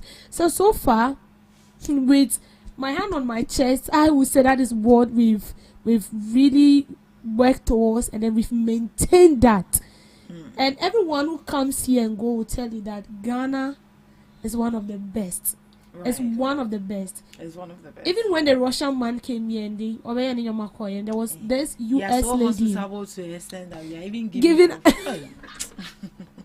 it's serious, so that is a bad aspect of it. But then I saw a white lady who made a video. She said she came to Ghana for a project, and then she had an accident. And she said she was admitted to the hospital. She said people she doesn't even know came to her, giving her things, dashing her. So she said Ghana is a good country. But the fact that you were able to get advantage over them doesn't mean that they are cheap. It's because of how hospitable we are. So when we see people, I say, I think we like to be around strangers. I've had such an experience with one of my close bosses who mentioned that she was driving and then she hit the car in front of her. By the time she realized, like, everybody, like, people are just out. Madam, are you okay? Do you want us to take you to the hospital? Like, she's from Atlanta, so she came to Ghana for vacation, and she had an accident. And by the time she realized, everybody's just around the car. Madam, are you okay? Are you fine? Should we take you to the hospital? And she was like, that was one thing that she really loves about Ghana. She has actually moved to Ghana. You get it? Oh yeah. She has moved to Ghana. If you move to a place, when you go to a place where the people are hospitable, like everything is on point, the environment is so conducive, like no one will rent a house at a place where they feel why. You want your peace of mind. So when you get to an environment where the environment is calm, you would like to move in there, because you want a place where you can rest and your soul be at peace. Right. So that is what we have achieved. Aside that, Miss Regina mentioned a couple of things that Ghana has fallen short of in the health sector, education. It's a lot. It's a lot. And Ghana is 69 years. We are so important. Yes. We are still important. We are still important petty stuffs. Toothpick. Small things. We are still important. And it's something else. Right. I believe Kwame Nkrumah had a vision for this country. And assuming he would have still been alive, And maybe we would have been way better or way ahead than we are now. But looking at the vision of Kwame Nkrumah and how he envisioned the country, an example of how he created some industries, even the Temamoto way. Look at how he constructed that road with cement, and people were making fun of it that cement and for this and also the year road, and that road has actually been there for how many years now? I can say that you get it, and we are still using that road. Do you think that we are living to the vision of Kwame Nkrumah, Miss Gina? He said, are we living to the vision of Kwame Nkrumah? No, we are not. We are not. Because I would say Kwame Nkrumah had a lot of vision for Ghanaians, but just the coup distorted everything. And I would say he's... Kotoka? Yes, okay. Yeah. Why are you mentioning the name? No, we have to be sure. We have to be educating sure. the people. So he was Kotoka that did that coup. I think the last time Debbie was talking about some visions he outlined down and how the coup distorted everything, and the leaders who came did not follow suit. You know, every leader has their own vision, and say Obi Pese Oye Bibia, he's the only one who can do it and do it right. Let's say I have a vision and I'm not there. For you to apply or to be obligated to that vision will be very difficult. I have that zeal. I have that desire. I know what I want. So he's the only one. I'm the only one who can do it right and do it better. So the coup destroyed everything. He was on the right track, but some people were saying the cost of living, how things were. The moment they took him off, brought another people, that was where they started looting from the government. They started looting from the people. So between these two people, who was supposed to be taken off? So I would say Kwame Nkrumah there, and no can who be. It's cursed. We've been cursed, but they don't know. Right. We've been cursed. We've been cursed. So and no because you know Kwame Nkrumah's time, then it was during Kwame Nkrumah's time that we had the Akosombo Dam, and that dam is still serving us up till now. Charlie, the man was visionary. Very visionary. Like Akosombo his Dam. intelligence was top notch. Like outside the it world. wasn't ordinary. Yeah. So I feel like Kwame Nkrumah is not an ordinary person. He was mainly brought to Ghana to help the country, but because we say Bibinino, ye nipa by empa. We don't want good things. Oh, that one is true. About for the omube ya the pie the be saying yonko. That is what we do. And so they thought that Nkrumah was autocratic. They thought that Nkrumah was very authoritarian. He didn't, because Nkrumah didn't want Ghana should be a country where will be a change of government. You see? Yeah. Because Okona so be bar, you would distort his plans. You end up doing something that is not similar to his. So why not just allow him to do whatever he wants to do and then bring progress? Simple. Most and so the 7 years developmental plan of Kwame Nkrumah was very, very top notch. Imagine this president was allowed to stay a bit longer. Oh Jesus. Right. Ghana would have been at a very high place today, but unfortunately we are where we are. So in the next 10 to 20 years to come, what should Ghana look like? It depends on the leaders. The leaders, the upcoming leaders. Yeah, it depends. We the youth. It depends. We are the one going to choose them. Yeah. No, but by then we are also coming up. We are coming for that one day. We are coming up there too, because very soon I also stand. So we are coming up. Oh, we wish you well. Thank you, ma. I'll be there to support you. Thank you very much. Yeah. We are all coming up. So in the next 10 years, when we get good leaders that have the interest of the people at heart and are solely into, crazily waiting or eagerly to, fast track the progress of the country and ensure that everything is in place. Why not? In the next 10 years, they are nothing but the best. But if not, and then we still don't change our mindset as you to bring in good people who have the country at heart, then the next 10 years will be worse than what we are seeing now. Because trust me, the world will not go back. Right. So, as I mentioned earlier, we will be streaming all the activities that will be happening at the forecourt of the Jubilee House today as Ghana marks 69 years of independence. So do well to make sure that you join whatever that is happening. We are streaming live on Facebook at Ghana Talks Radio, on YouTube at Ghana Talks Radio, and also on X at Ghana Talks Radio. We are bringing you all the details live from Jubilee House. Do well to join. At this juncture, we'll leave you to enjoy Independence Day. Thank you so much for joining us, and as you're out there, chill responsibly. Thank you and do have a lovely day. And its crest, early flags were basically banners of just a single color. Colors are so important that during battles in the past, officers and men would rather tear their colors and distribute them among themselves rather than having them fall into the hands of the enemy. The colors never turn back, not even on parade. This is because true soldiers never turn their backs to the enemy.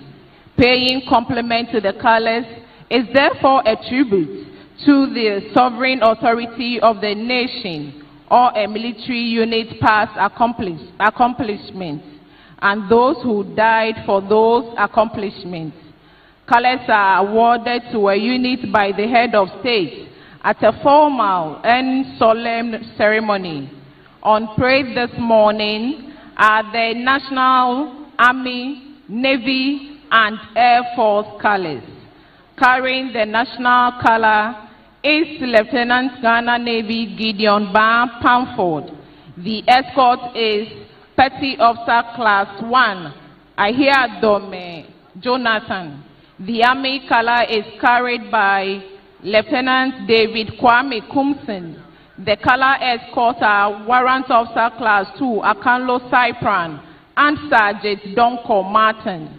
The naval ensign is Sub-Lieutenant Richard Sapon, and his color escorts are Chief Petty Officer Class 2 Amo Vincent and Petty Officer Class 2 Sapo Benjamin.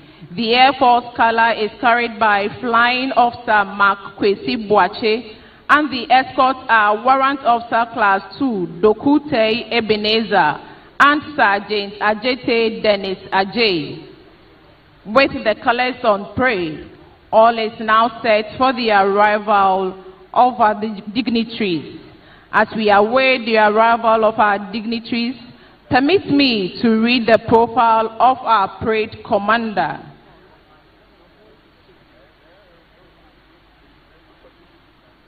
Distinguished guests, ladies and gentlemen, the parade commander for this year's anniversary is Commander Kwejo Nyako Anson. He was born on 2nd August 1982.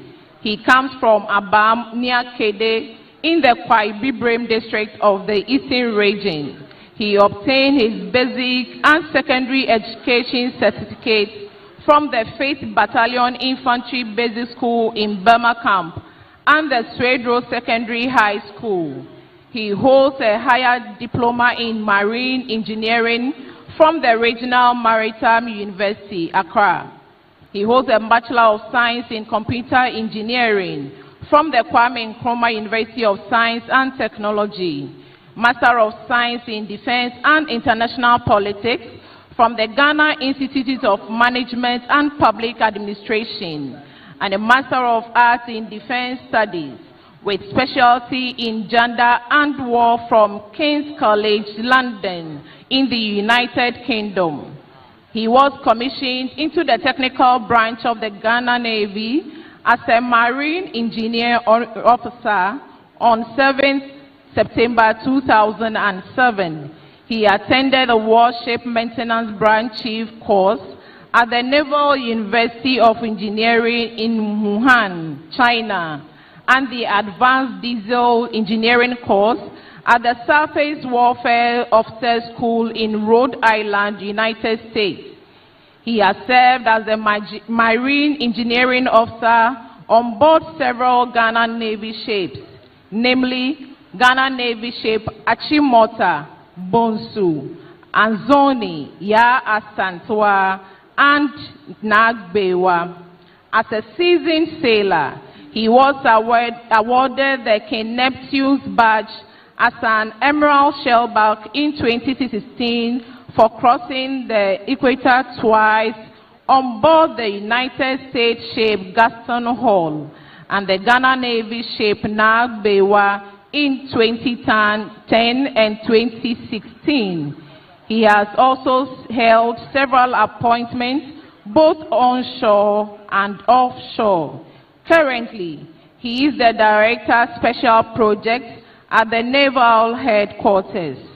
He has served as a military observer in the United Nations Multi-Dimensional Integrated Stabilization Mission in Central Africa Republic.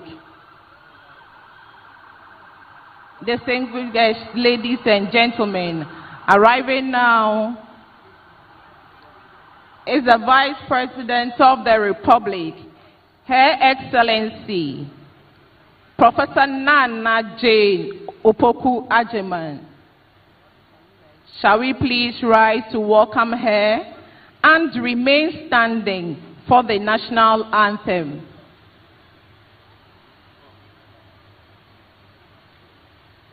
Raise! Raise! Chase!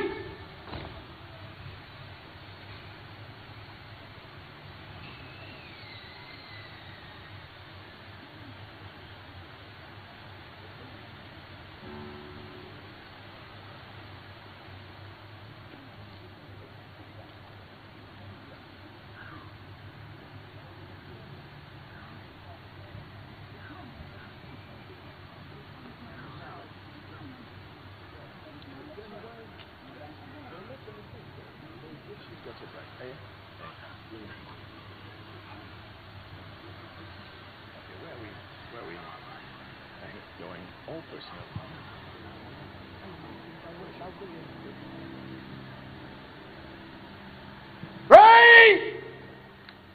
Show! Day!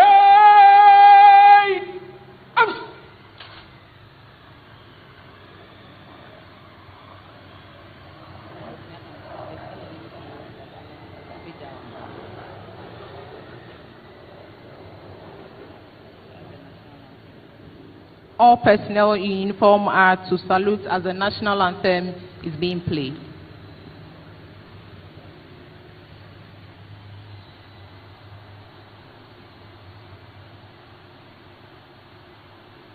Great! National salute!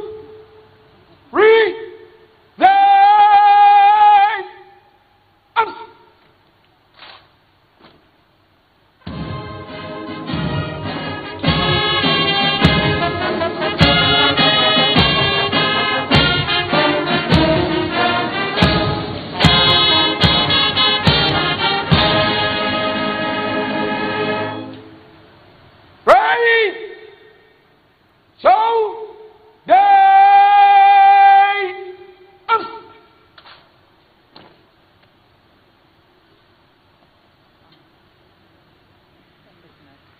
Please be seated. You are most welcome, Your Excellency. Ready! Out! Day!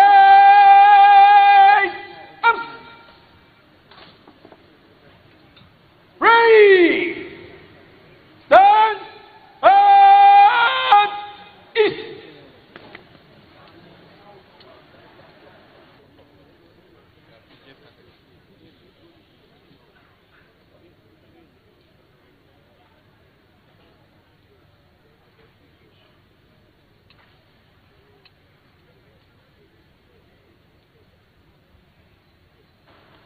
Your Excellencies, distinguished guests, ladies and gentlemen, we await the arrival of the Prime Minister of the Federation of St. Kitts and Nevis, Honorable Dr. Terence Michael Drew.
Your Excellencies, distinguished guests, ladies and gentlemen, as we await for his arrival, permit me to conclude with a profile of the parade commander. Our parade commander is a professional member of the Ghana Institution of Engineering and an alumnus of the African Center for Strategic Studies. Arriving now is the Prime Minister of the Federation of St. Kitts and Nevis, Honorable Dr. Terence Michael Drew, and his spouse. Shall we rise to welcome him and remain standing for the national anthem of the Federation of St. Kitts and Nevis? Praise! Praise! Chief!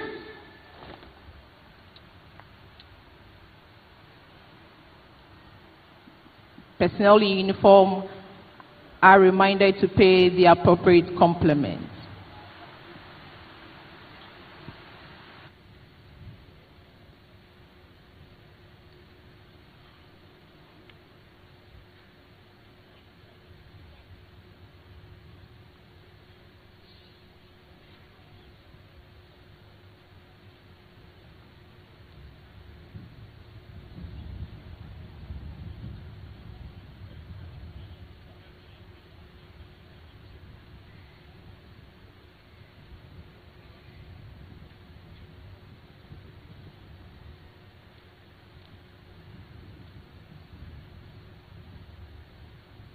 Praise!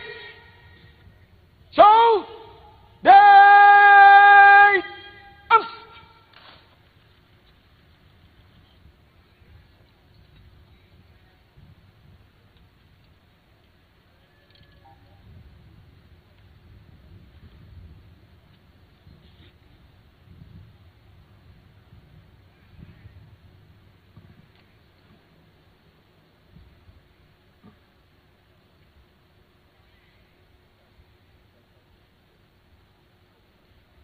Read! National salute! Present!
Please be seated.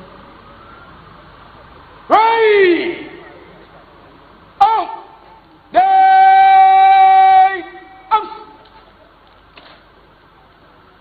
You are most welcome, Your Excellency. Right! Stand! East!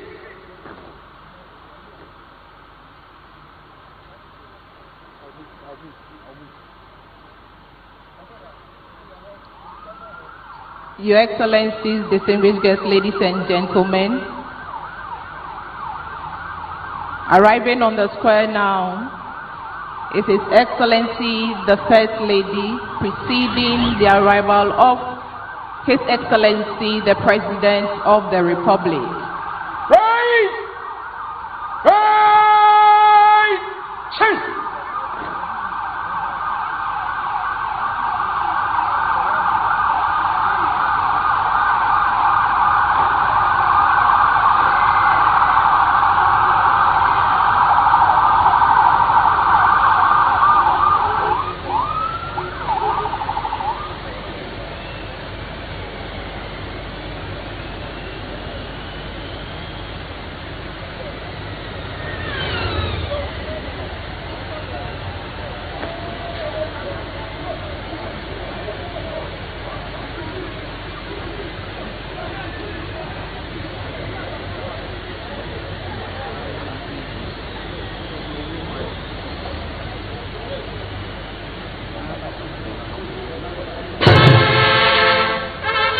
I wish to respectfully request that we all rise as the President proceeds to the saluting days and remain standing for the national anthem.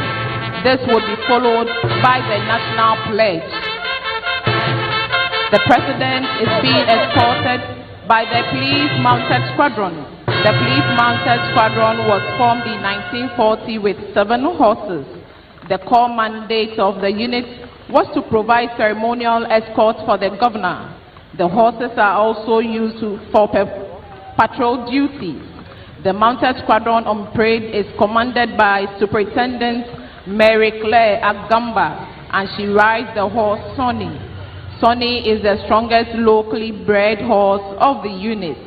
The second in command of the Mounted Squadron is Assistant Superintendent of Police Hamza Al-Hassan. He rides the horse step by step. Some of the names of the horses on parade this morning are Peace and Love, Sunshine, Lionheart, Mighty Ocean, and Go Ahead.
The national pledge. Up. I promise on my honor to be faithful and loyal to Ghana, my motherland. I pledge myself to the service of Ghana with all my strength and with all my heart. I promise to hold in high esteem our heritage won for us through the blood and toil of our fathers, and I pledge myself in all things to uphold and defend the good name of Ghana. So help me God.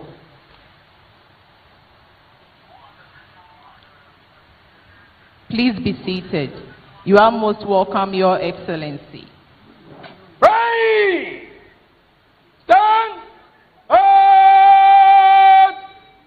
East! His Excellency, the President of the Republic of Ghana, Your Excellencies, distinguished guests, ladies and gentlemen, we shall now commence today's program with opening prayers. We shall have the traditional Muslim and Christian prayers. May I now call on Numonoi Osikan III, Osuklote Wulomo, and regents of the Osu Stool for the traditional prayers.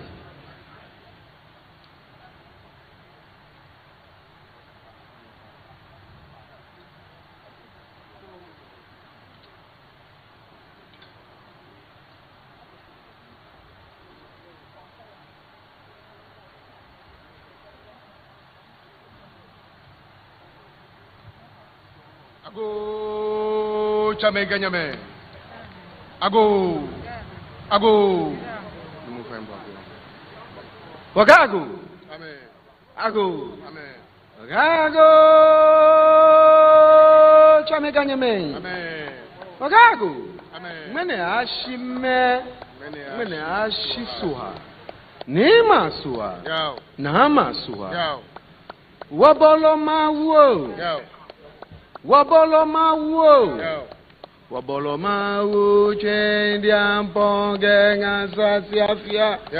Ata bobo mwankishipong, bobo jinkoji, bobo kaka nai, bobo shonke kui, bobo shake tei, bobo wade senke wumi, bobo amisamati, bobo nibilefen wake inakpa. Labine bukenki waka frandi ne chon, ni ojono ehawo. Biamini waka ashwe shino fianu wabakaje ode, eyo manye hawo, eyo penya hawo, eyo shebra hawo. Wombi wunishi ajo, koni mrakwen, yoshinu watra nini. Wakagu.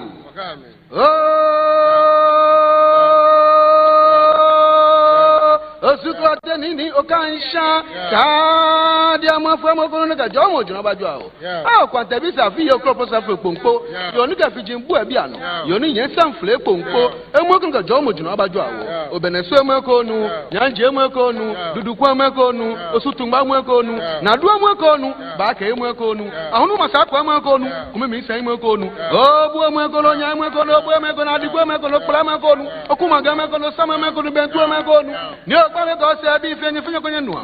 Obo shintu amekonu, adade amekonu, chawe amekonu, omalu amekonu, aduse amekonu, ankle amekonu, kweko ahintahin. Emeko ka jomo jino abaju awo. Kwa kakadono owi ayaye metolo bitolo abiye ka fi ogo bobi ajinkpado fu. Tete agbokaka akura ra onye fenye kwenye nua ka jomo jino abaju awo. Osu dade amekonu, asamambli amekonu, kama kolonto amekonu, asamambi amekonu. Sen kofi sen kwa mnye fenye kwenye nua nyega jomo jino abaju awo. Na kole aboyo. Aboyo. Aboyo. Fofie. Kusheku. Bakubili. Katamanson. Bonso. Emisan. Aye. Mfojo. Akloma. Akotia. Asibi. Boye niyo. Busunchi. Busumpura. Yefenyo kwenye nua nyega jomo jino abaju awo. Akanye machanye klubi abi. Nye machanye ankro. Chila ka chamo ko men chanye fe nche ka jo puto apla ka jo puto ba ka gbe langma ka gbe adanshila ka ja danshila ka gbe koyi ka je koyi ka gbe wuoji nya blue ne icho men chanye shi men chanye ma men chanye okanyo ni men chanye oshebra men chanye ni shi ajo ni mle akwen men wo cho nyu mene bine men won chanye mene bine akagujino alo gbi papa ka hawo ni wa chamen ke wonyemen ke wonime ke woname ni batwa Ghana tane ni wona Ghana emene efokon wakane be ahun mene efe abi afi nyuman egba kene hu ni wona Ghana lele watu obe ni wakayo wachemeke wanyeme alo ni meka na waname ni wanyame alo wajio ame aka ame an wanagana lele yinobi eba man kralwe eke man kralwe eba mene wakane ete anwe eba wana wa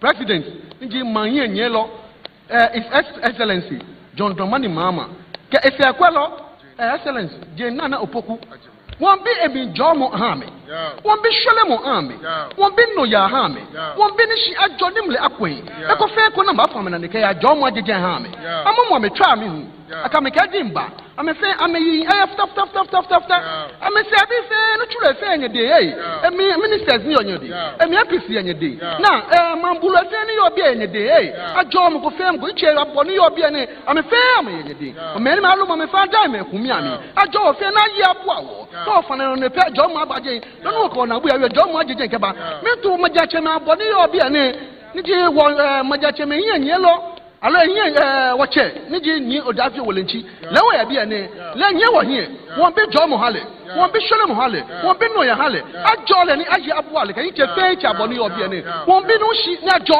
ni mu akɔyin mɛnɛ ɛfɛ gbi kpakpa kɛ awɔ kɔni ko wa si bi yɛ kɛ ya tsɔ ka tsɔ moko yɛ tɛ kɔ ka tsɔ moko ko wa si bi yɛ kɛ ya ko n'o ɲuman y'a fi o fɛn wɔ no fo efe n'o dzi fo efe agbalama tsɔ a mɛ fi o fɛn wɔ no.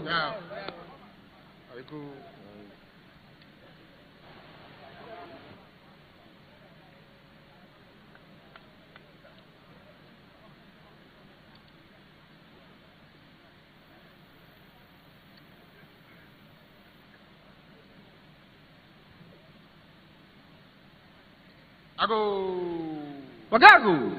Oh, kutuan bife. Na, man lumwe. Ke majache me. Ke manye nyelo ni ame chigana keku.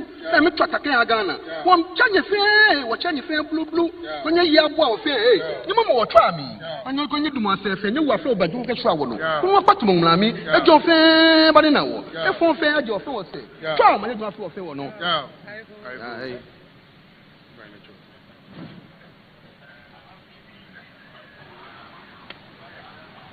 We shall continue with the Muslim prayers by Major Al-Hassan Mohammed, the acting Chief Imam of the Ghana Armed Forces. This will be followed by Christian prayers delivered by Brigadier General Benjamin Komi-Wood, Director General, Religious Affairs of the Ghana Armed Forces. In the name of Allah, most gracious, most merciful, Almighty Allah, Lord of majesty and honor, we thank you for blessing our beloved nation Ghana with peace, freedom, and unity. As we mark another Independence Day, we acknowledge that independence and security comes only from you. Almighty Allah, protect Ghana from division, corruption, and hardship. Unite our leaders in truth and justice. Grant wisdom to those who govern and sincerity to those who serve. Almighty Allah bless the men and women of the Ghana Armed Forces and the entire security service to maintain loyalty to the state. Strengthen them with discipline, courage, and righteousness. Protect them at home and abroad. Reward their sacrifice and make them instruments of peace. Almighty Allah, we stand here before you with heart full of sadness for the loss of our comrades who died in the course of discharging their mandate to ensure peace and stability for our dear country. We will forever cherish their gallantry, dedication, prowess, and courage. Oh Allah, accept them in paradise and grant them everlasting bliss. Show mercy upon them. You are the most merciful. Bless the President, his Vice, the Ministers of State, the CDS, Service Chiefs, Generals, men and women, and all participants at this auspicious anniversary. Let our nation shine with honesty, unity, and compassion, so that at the end of the day, we give glory to you. Almighty Allah, we ask you, saying, Allahumma ifaz Ghana min kulli sharrin wa fitna, wa wahid qulubana, wa wahid quluba aliha ala al-khair wa salam. اللهم بارك في قاداتنا وجنودنا وانصرهم بالحق والعدل اللهم اجعل هذا بلد آمنا مطمئنا اللهم اجعل بلدنا غانا بلدا آمنا مطمئنا رغدا سهاء وسائر بلاد المسلمين فكف عنا شرا من علينا بكمال الإرفان وكل مرغوب خير عدنان فاستر عيوبنا بسجك الجميل وكر عدونا بكارك الجليل واجعلنا قاهرا غير مقهور بسر قوله تعالى اهدنا الصراط المستقيم صراط الذين أنعمت عليهم غير المغضوب عليهم ولا الضالين آمين.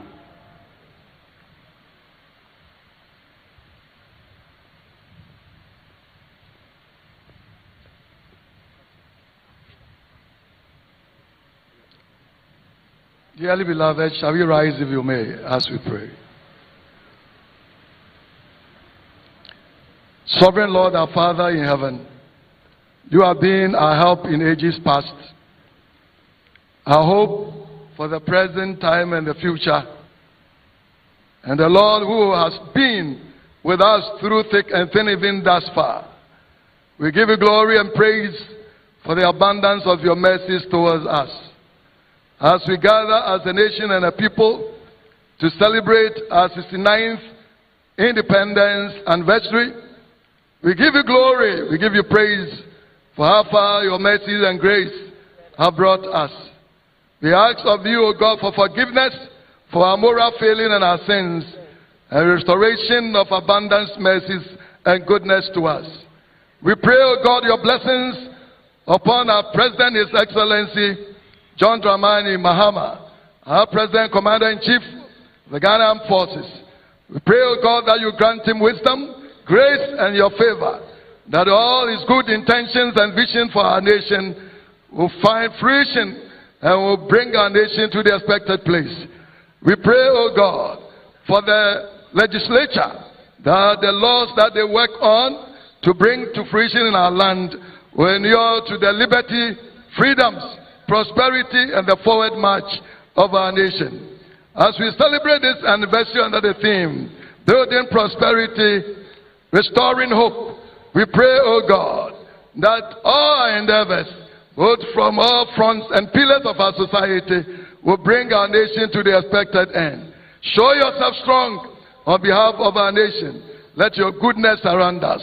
Bless our judiciary so that, O God, the justice they dispense will bring, O God, satisfaction, and, O God, protect our liberties and freedoms for your glory and praise. We pray for the media, that, O God, even as they inform, entertain, and educate, the agenda they set will foster a cohesive nation that will forge ahead in prosperity, O God, and in all goodness. We pray that all sectors of our economy will enjoy your goodness. May our youth find that our hope in our nation and cherish the key and values that will make our nation great and strong. Father, we pray on this anniversary, we ask of you, bless our nation, Ghana, make our homeland great and strong. Make this land a land of prosperity, piety, and all the virtues that, oh God, nations aspire, so that we will march forward. Bless this gathering, bless this spirit, and let your name be glorified.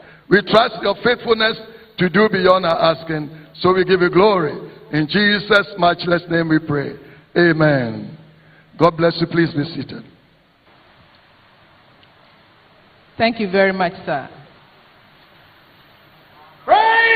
The parade commander will now invite the President of the Republic of Ghana and Commander-in-Chief of the Ghana Armed Forces, His Excellency John Dramani Mahama, to inspect the parade.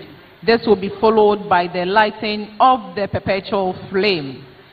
The President will be accompanied by his ceremonial aide-de-camp, who are the Chief of the Defense Staff, Lieutenant General William Ejapong, and the Inspector General of Police, Mr. Christian Tete Yohunu. He will also be accompanied by the Forces Sergeant Major, Chief Warrant Officer Ado Daniel. Pray! Pray! Change!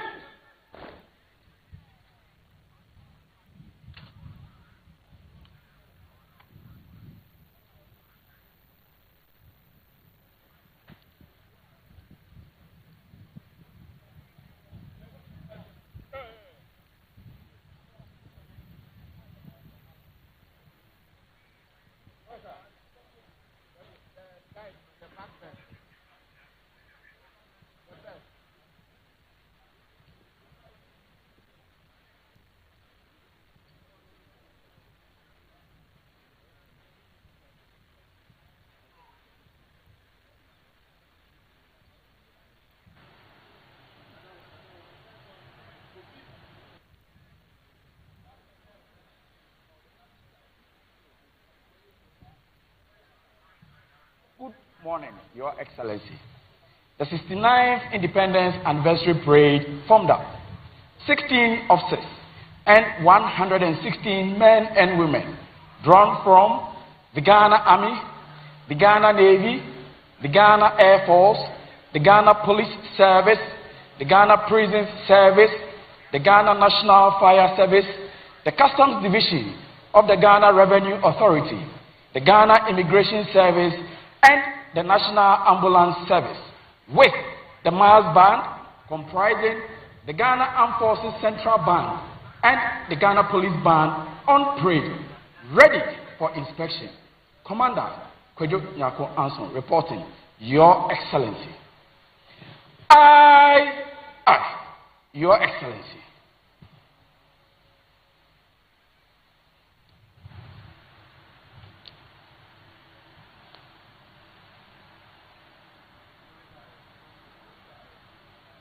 Your Excellencies, we have the parade adjutant in the person of Captain David Sarkodie Odro.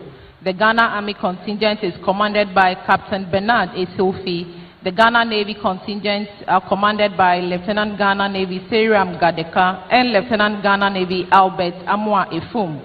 The Ghana Air Force contingent is commanded by Flight Lieutenant Rashid Bashiru. The Ghana Police contingent is under the command of Assistant Superintendent of Police Brako Nana Joshua. The Ghana Prisons contingent is under the command of Assistant Superintendent of Police Kwekuban Achimfor Bafo. The Ghana National Fire Service contingent is commanded by Assistant Division Officer Grade 2 Alfred Apia.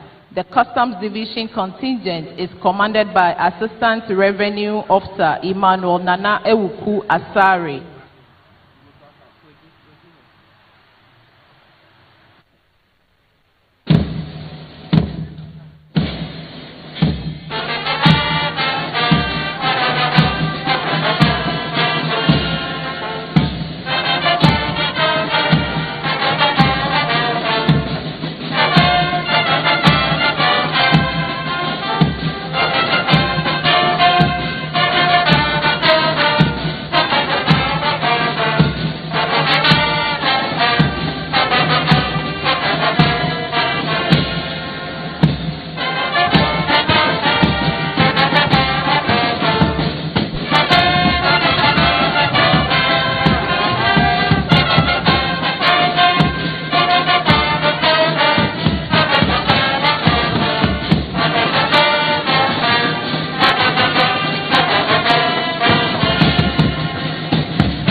The President is moving to the cenotaph to light the perpetual flame.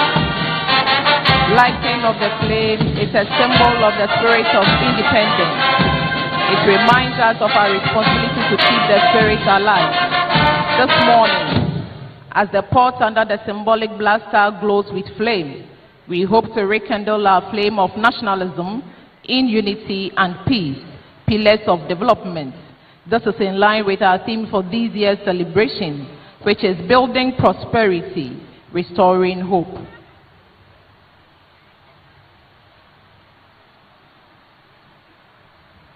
The cenotaph guards are commanded by Chief Petty Officer Class 2, Owusu Emmanuel.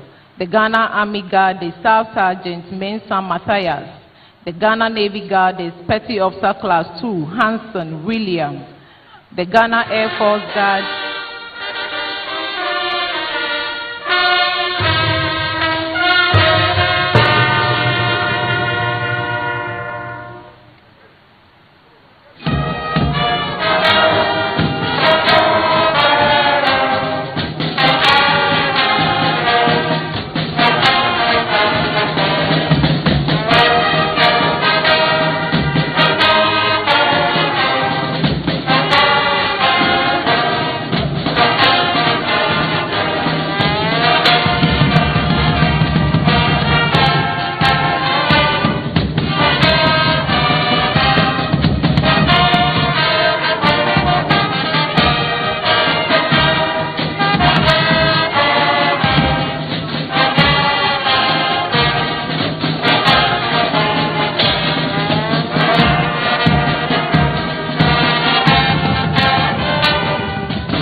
The inspection is over, and the parade commander will now ask permission to carry on with the rest of the parade.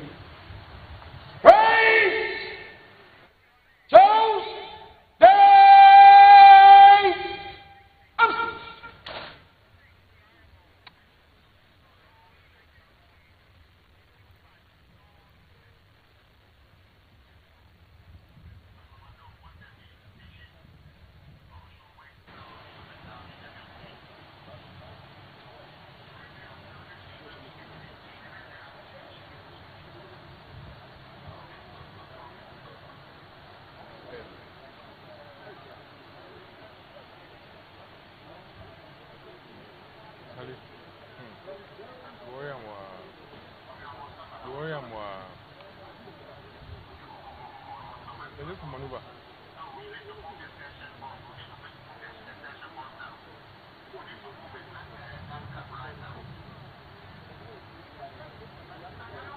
Your Excellency, inspection over.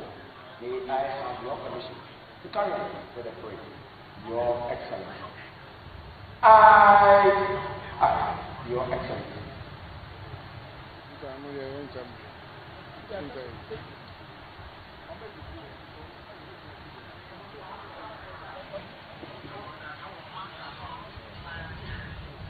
Your Excellencies, distinguished guests, ladies and gentlemen, we also have Assistant Superintendent of Immigration, Elijah Atugba in Sobila, commanding the Ghana Immigration Service contingent. And the National Ambulance Service contingent is under the command of Advanced Emergency Medical Technologist, John Fraze Doche Asangba.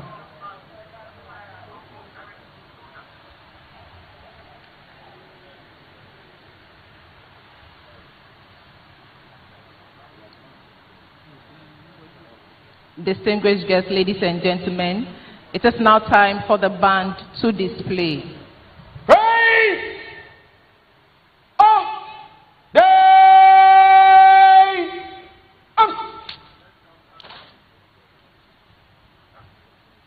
Band to the front.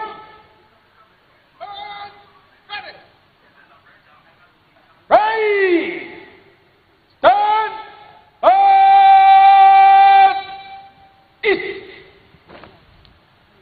The band is under the command of Sub Lieutenant Emmanuel Eduapia. The band masters are Chief Petty Officer Class 1 Anaka Stanley Godwin and Chief Inspector Steven Techu. The drum majors are Chief Petty Officer Class 1 Ayete James Wayo, Sergeant Menu Emmanuel, Lance Corporal Anowo Deborah, Able Seaman Class 1 Boache Isaac, and Inspector Haruna Shamira.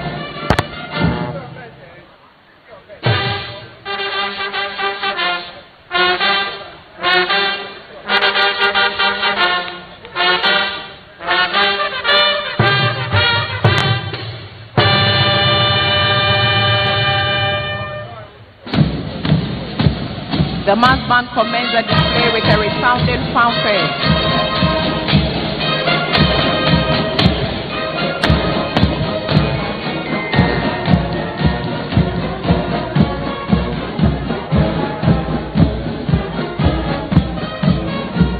Which led seamlessly to an advance in quick time.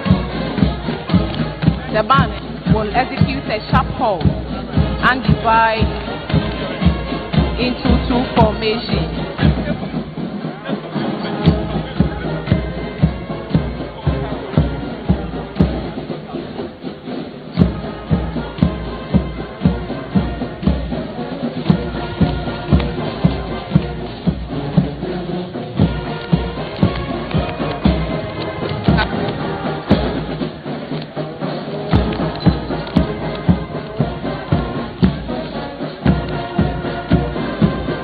One half of the formation will form the figure 69, marking Ghana's 69 years of independence.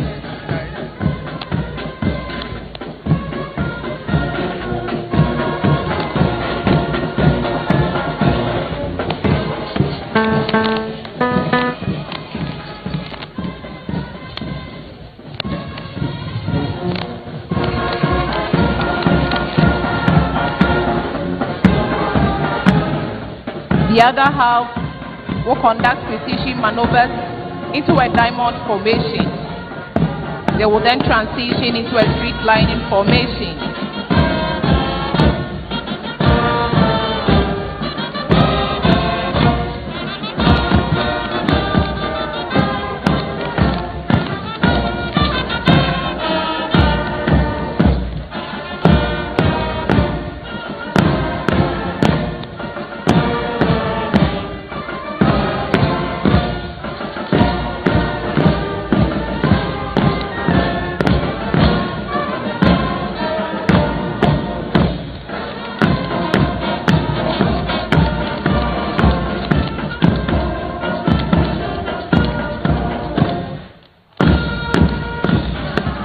Your Excellencies, distinguished guests, ladies and gentlemen, we are witnessing a display by the drum majors at the center of the street lining formation.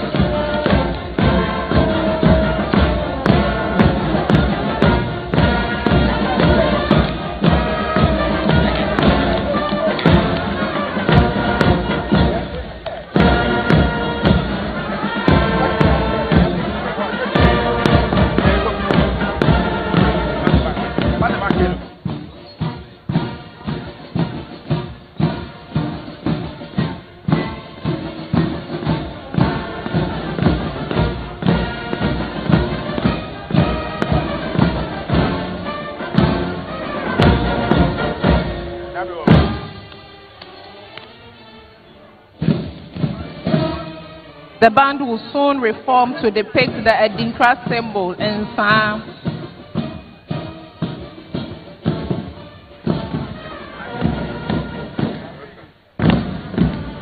The Insan Edinkra symbol represents high quality handmade fabric and it embodies excellence, genuineness and authenticity.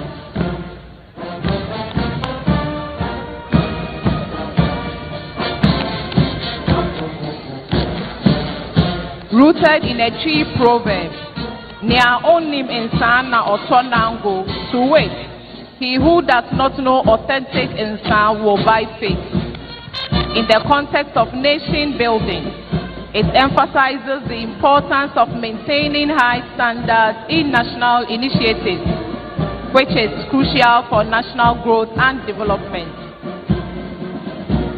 It also advocates the development of local industries, especially textile weaving, to achieve economic self-sufficiency. The Insan symbol serves as a vital reminder that genuine effort and a commitment to quality are essential for sustainable development and national progress.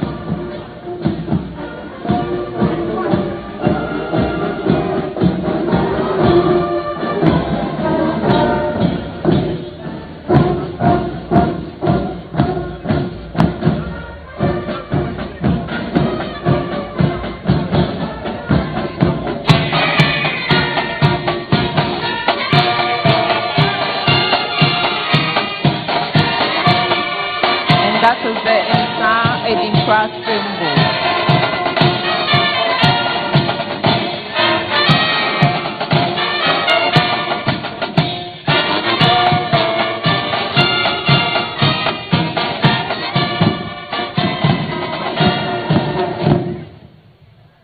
The band will perform the patriotic song Ma Omanyi Monsem, which urges citizens to pray for and demonstrate love for their nation.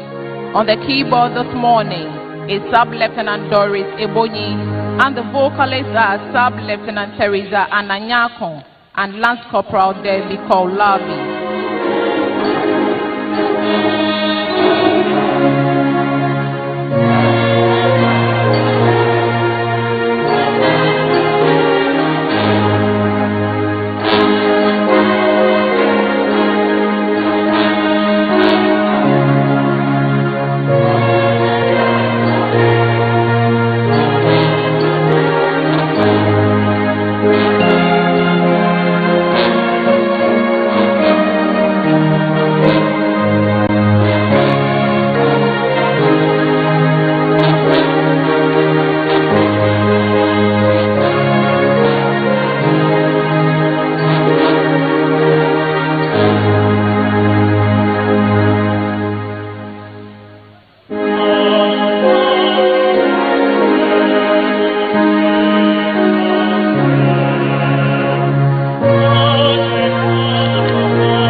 That was a splendid performance by the mass band. Shall we please give them a round of applause?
His Excellency, distinguished guests, we shall proceed to take poetry recital from learners of St. John Bosco Roman Catholic Basic School in the Tema West municipality.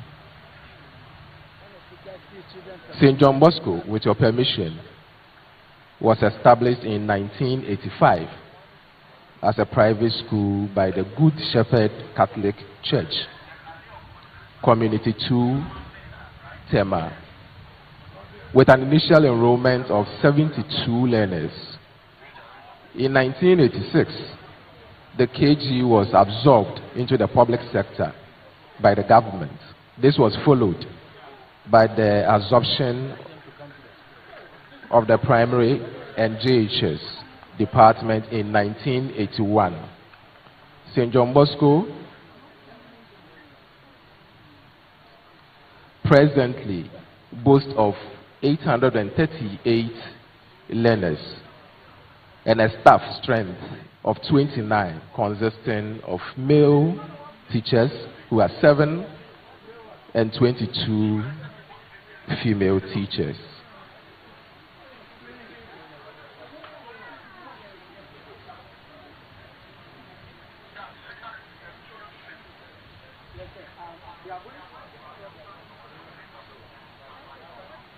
The lead performers are Khadija to Mohammed. She will lead with the English recital. Jewelry Danson will lead with Gang recital. And Emmanuel Astari will lead with Chi recital.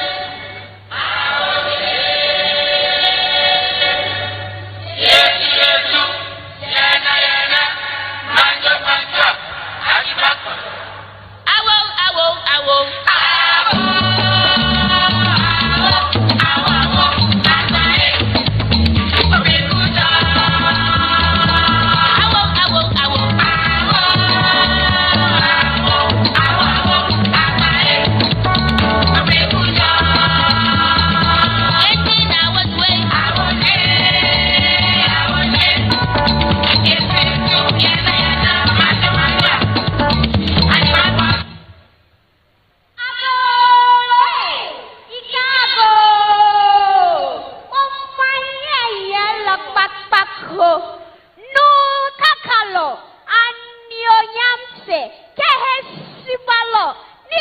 John Dromani Mahama ke ese kwelo felko nidi awula de nana opoku ajimai ke man here yellow krokome na foni ne etenye chame kenyame nive kename ke mofia moni na eva kweshie bie mi banyedeng omanye nyawele anya flanga no nyawele anya flanga no nyahanya la atwa kodi wangmele agbe kodi chewati anna wadroma keni duwa bolale ketrowo ike nyawele anya flanga no nyawele anya flanga no nyahaje mati anna wakboje nyami fe mamli awa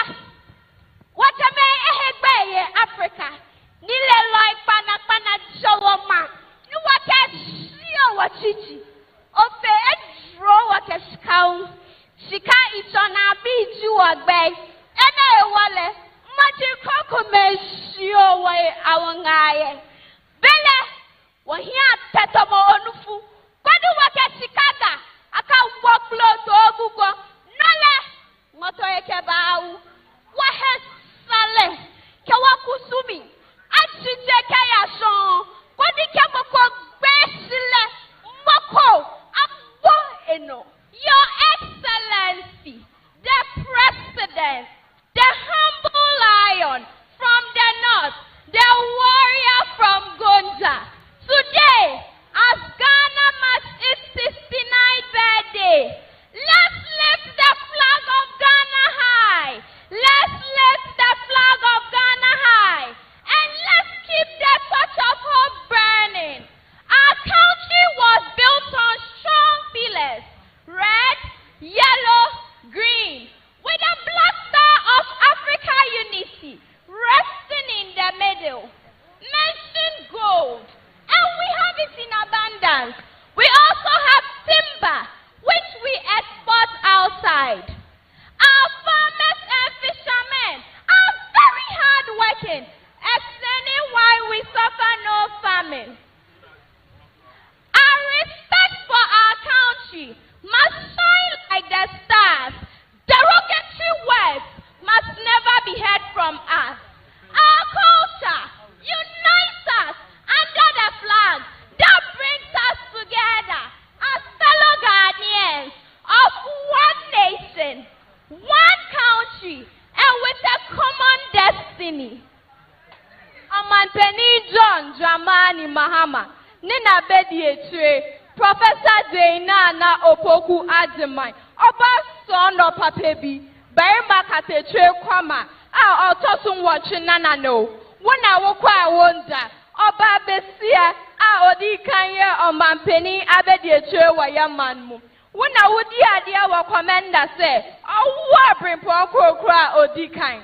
Your Excellency, John Dramani Mahama, Nigeria Fusi Wohene say, Are attire to Oduduwa of the source, that Sebre, or Sia Diayo, in the Rajakanana, Gonjani this year, Papebi, Prekese Jamendu, Opti Crotiana no Agietiemu, a man penny on my home Kabaniman. Okay, Ozuna Piti Maneman, and then Ghana, Eddie Ifia Ediosia and Chrome, and then you need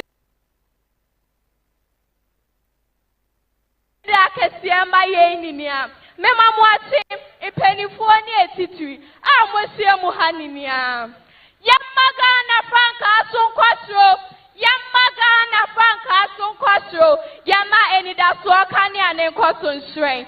Yanim yese ye go kosi manti yenso akudie biara yana nanom hu hanetem itu wo bo kwan patu homa aman a ewo ebribru nya wo fa ahudie yaya akofuo iti seye tiamwa mutse ye de san kabom ne asumdie sai infama anu odemba inua ketutu mi bubu na so Inya ewa kwa emudie eduna ho pintin ye ne tse ya mamre no ho amane ninia iti say ya fra ya ho de hia damu a mama ya nya ne ntame mu aye ho ye ho na ene na etre odo. It is a Moma yenya ya atu na no be ma ya den kabom ne ba ko ye. Aye susujua. Woka ba ko a. Waka ye ni a efise. Ye ni a free ye fnu ba kum. Yemfa ene ba ko tonjom se. Ghana di adie na a dance free aman a ewo ebribri mu ni nia. On my penny Mahama. Ye any da so. Yana nanum beyebi. Nanso wudie. What best sell her cry. Wa amama a edi kaino. One beda cry. Say a kind ya. One my is your cordial no. The BC Yema. The BA Janidi. Let us see I Sabia Udo Bebre. A big rate hospital. Our in Cramante Muha. Na in Yama referee a series crowd dear. Say a cassa we a little aswa. Yepua on my penny high. What is the BBR to say? Who? What am I to me to cry? It's a card. A son of Fango, what it is to easy. Yes, to meet the Empress Sadako. On my penny John Dramani Mahama. I need that Swahili. Yes, so was Swa. Now, sorry. Distinguished guests, Yeah, you are a dog. St. John Bosco Basic School. Shall we put our hands together for St. John Bosco? Laboni, Senior High, perform some patriotic song.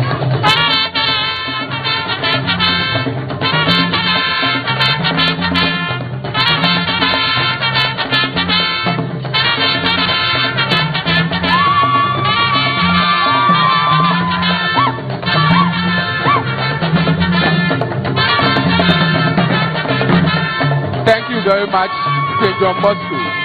St. John Bosco, thank you. Thank you so much for the wonderful performance. Laboni Senior High leads us through patriotic songs. We are performing Wabajake composed by Amanziba and arranged by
round of applause for Laboni Senior High School.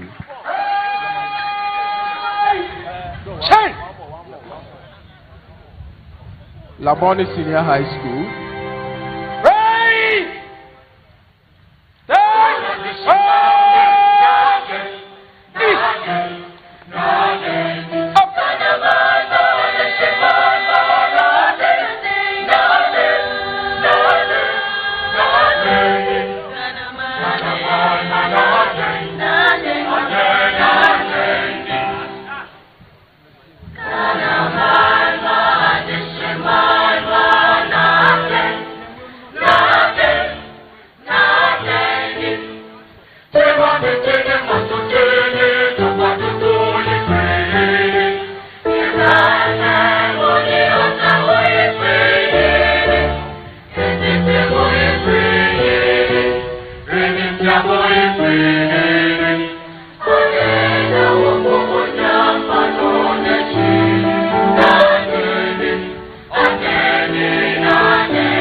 Senior High, shall we give them a round of applause, ladies and gentlemen, distinguished guests?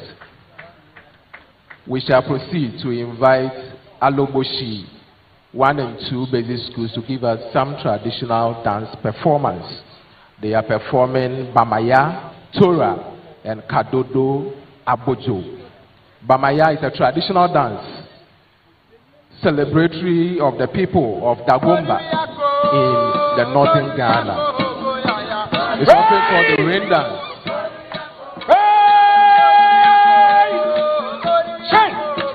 Bamaya commemorates a 19th century drought where men dressed in women's attire to appease the gods results in rain. It's often performed at festivals, funerals, and social gatherings.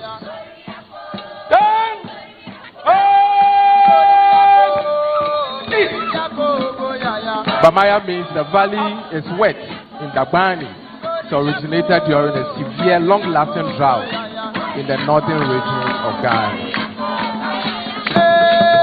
Tora is also a traditional, joyous, and celebratory dance performed by women and young girls from the Dagomba ethnic group in the northern Ghana.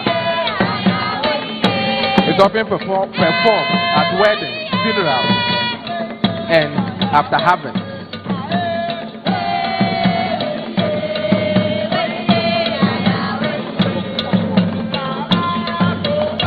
The dance is rooted in Dagomba legend involving a king, Nenzo, and his best friend, Nazu Janguno.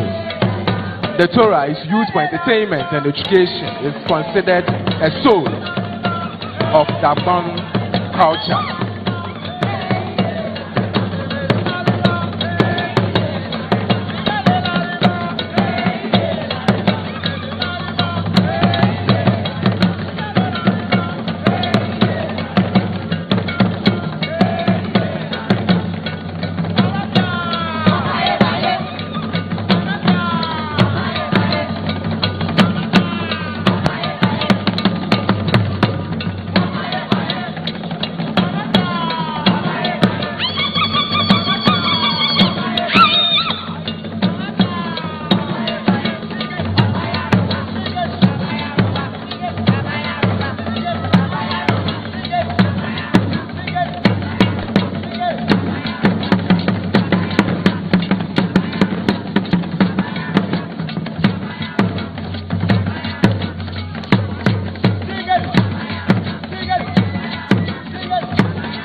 Distinguished guests, this is the Torah dance.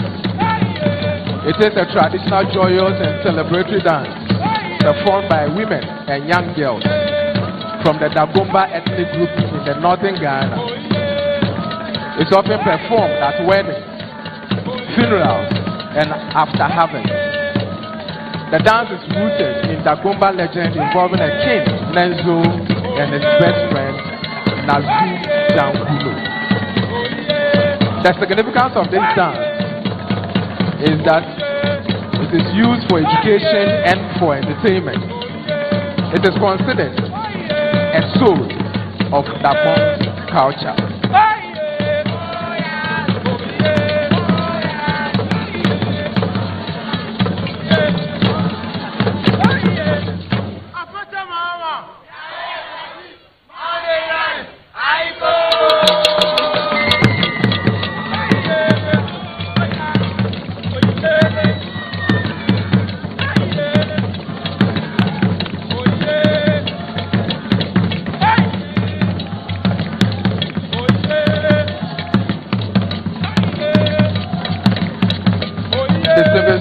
We are witnessing the Kadodo Adobo dance.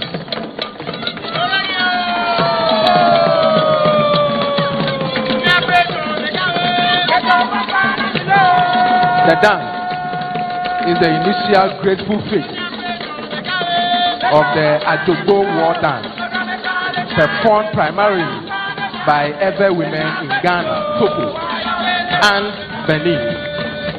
It depicts the strength of the woman on the war front, assisting the men to capture their enemies. It acts as a curtain raiser, featuring elegant flowing arm gestures, precise waist movements, and gentle taps or hops, with the leading foot before the men's energetic axial phase.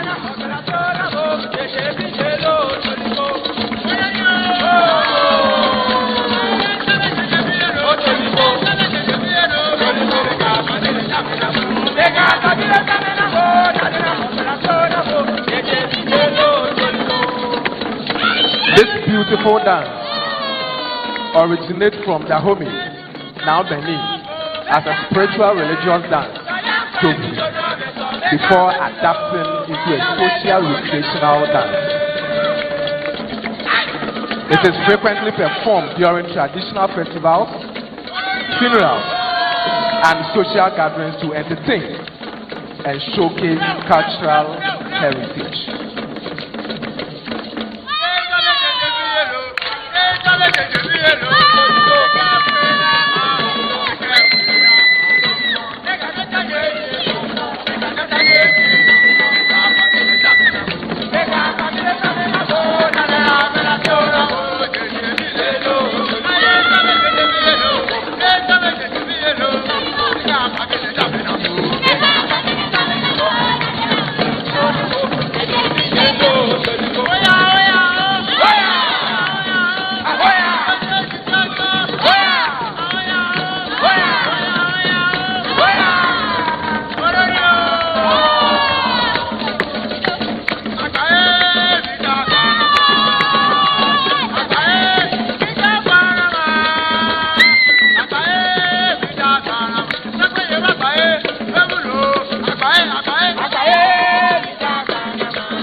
Distinguished guests, Alobochi 1 and 2 basic schools.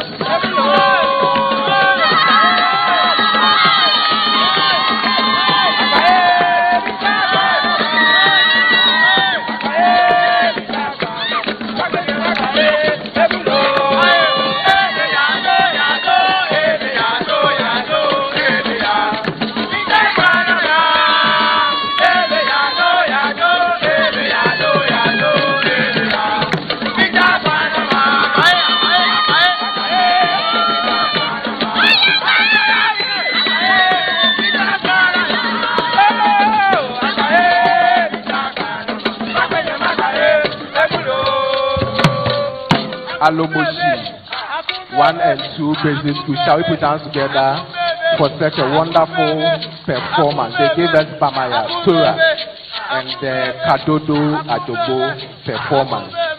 May I mention that these two performances were coordinated by Mr. Michael Into Aye, the Director, PE and Sports of the Ghana Education Service. The parade will now advance in review order.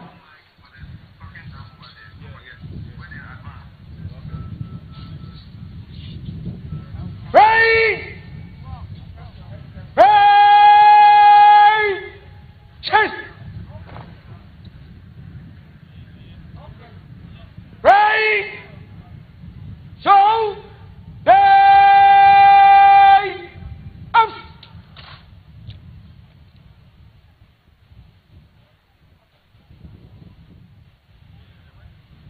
Ready! We'll advance in review order. By the center. Quick. March.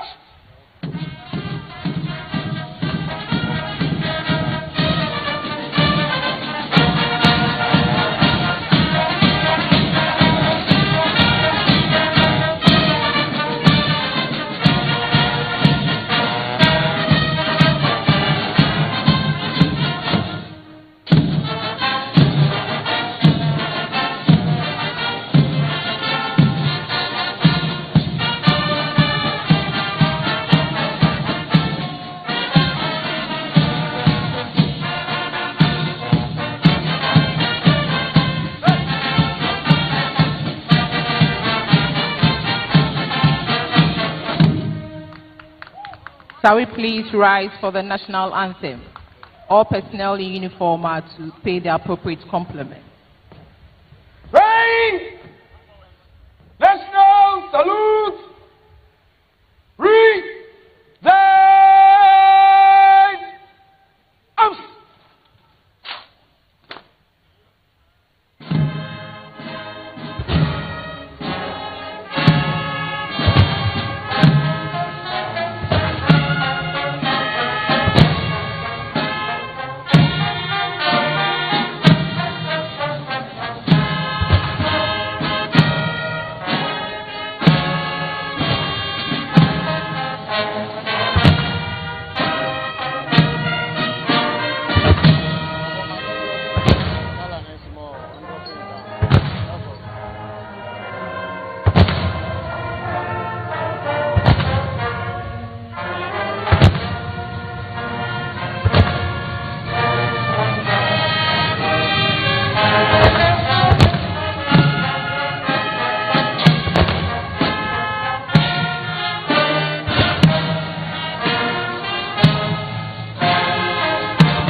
Please be seated.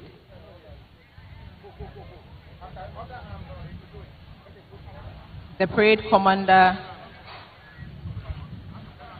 will now ask permission to stand the parade for the anniversary speech by the President of the Republic and Commander-in-Chief of the Ghana Armed Forces.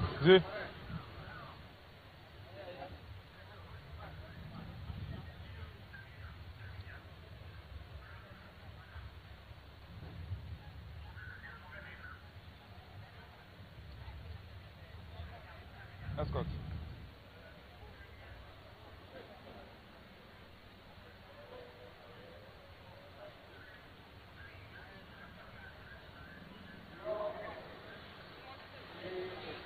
May I have your permission to stand the parade at ease for the delivery of the anniversary speech, Your Excellency. Your Excellency.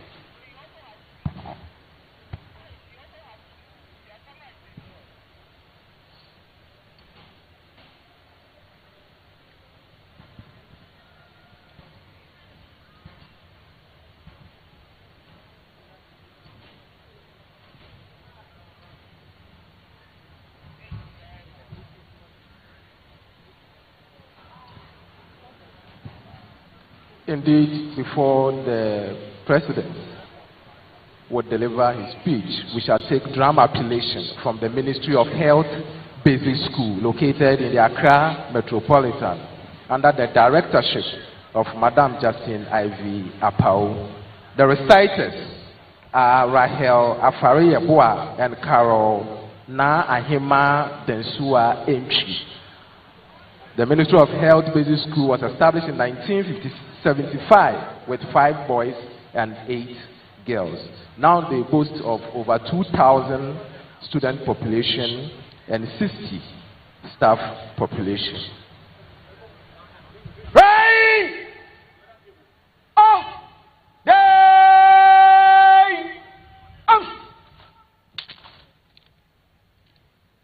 rain.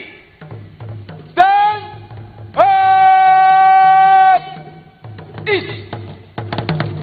Up.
COVID-19 levy. Ofe nie se fell. Mahianyala. John Dramani Mahama. Nizibo. Nizibo lale. Ni oke ofe. Ma. Ghana bi kemo. Ni oke ofe. Ayako. Ghana bi ke ayako. Ni oke ofe. Ma. Obamadeng mo. Koi bepe ni jibo. Woi bepe ni jibo. Bokaka raife ni. Ofe ni efe fel. Ni oke ofe. Africa fe ni jio. Oji iwala here lo. O here iwala. Ofe ne ye Zambia. Ni efe fel. Yo fo yo papa jibolele. Ayeko. Shulo papa. Ni Ghana. John Dramani Mahama. Ghana bi femi ba omanyeke mi habo. Nuba ane si ajo. Nimre akwe. Koni Ghana aya enye. Noya keshere mo aba. Wala wala. Ni oke ofe. Basta odeyan. Ni riema. Riema. Riema. Ghana man femi mbobo swe. Ni oke ofe. Riema kete ni ngo. Nyapa nye iwalada.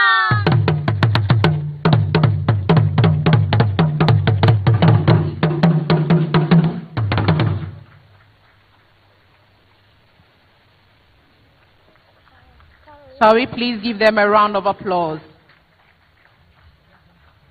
May I at this juncture respectfully invite the President of the Republic of Ghana and Commander-in-Chief of the Ghana Armed Forces, His Excellency John Dramani Mahama, to deliver the 69th Independence Anniversary Address.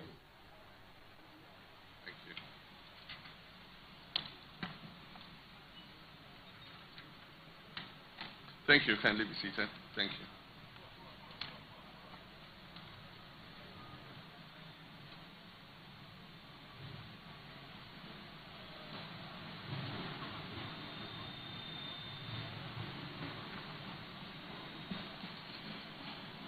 Your Excellency,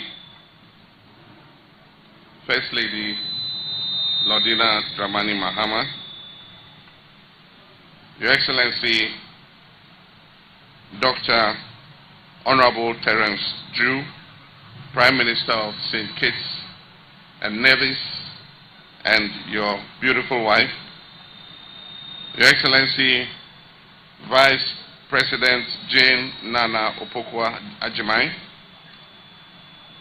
the Right Honorable Speaker of Parliament, Your Lordship, Chief Justice Paul Bafuboni, Your Excellencies, former Presidents John Ajekum Kufuor and Nana Adodankwa Akufo-Addo, the Chief of Staff and senior government officials, honorable ministers and deputy ministers, Your Excellencies, members of the diplomatic corps, Name, Nime, officers and men of the Ghana Armed Forces, our school children and youth of Ghana, my fellow citizens. On this sacred day, the 6th of March, we gather once again to commemorate the freedom that our forebears won for us 69 years ago.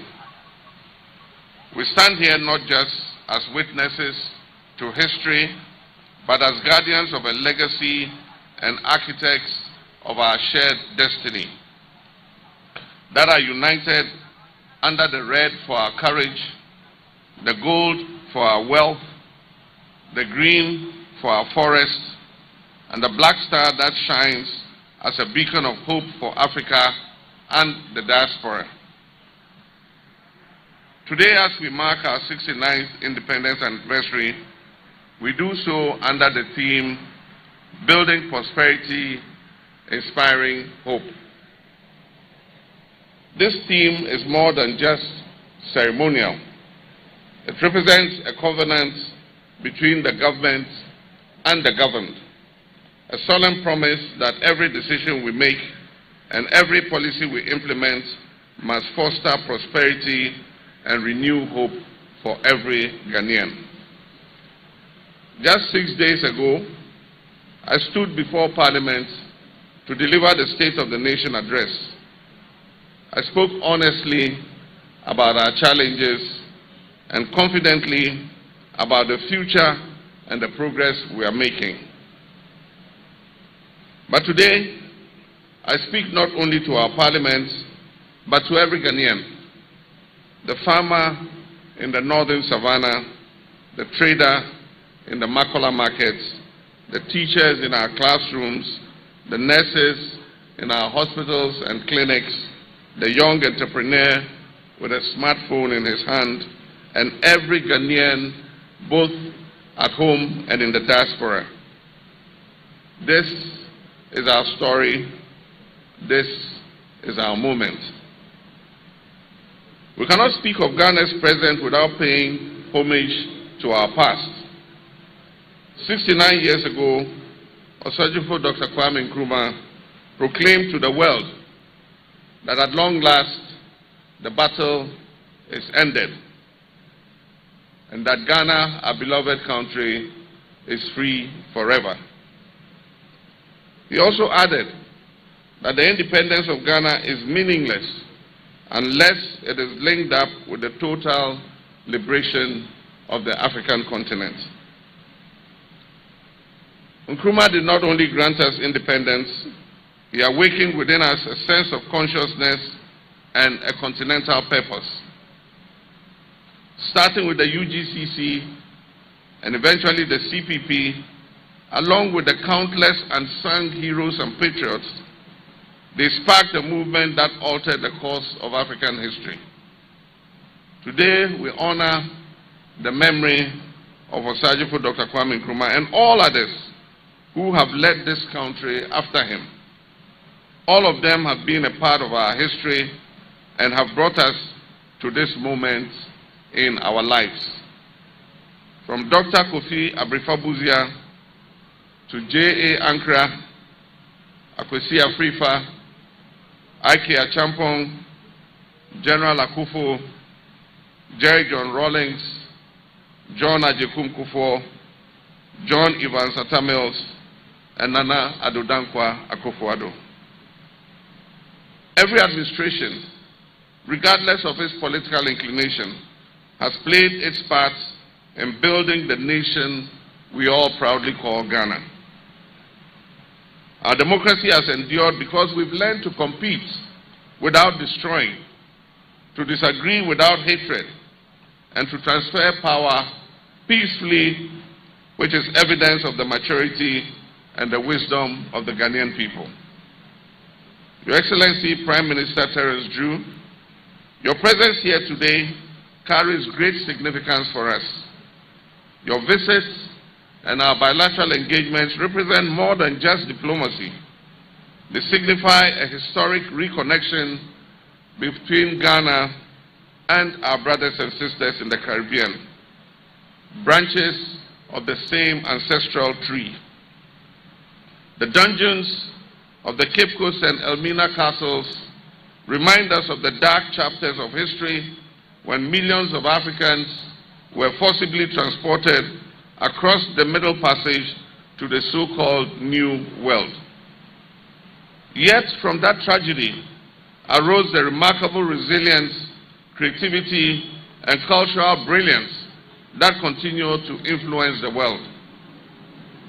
Today, Ghana is working with partners across Africa and the diaspora to seek historical justice.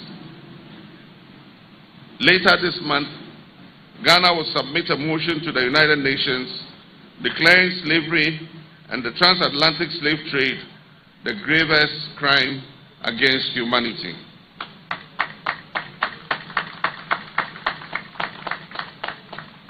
This motion will represent the justice and restitution that is long overdue. And Ghana, the first sub-Saharan African nation to gain independence, will once again lead the global call for dignity and restoration. My fellow citizens, when I took office, you granted me a clear mandate to reset our nation, Ghana. Resetting Ghana goes beyond simply managing our issues.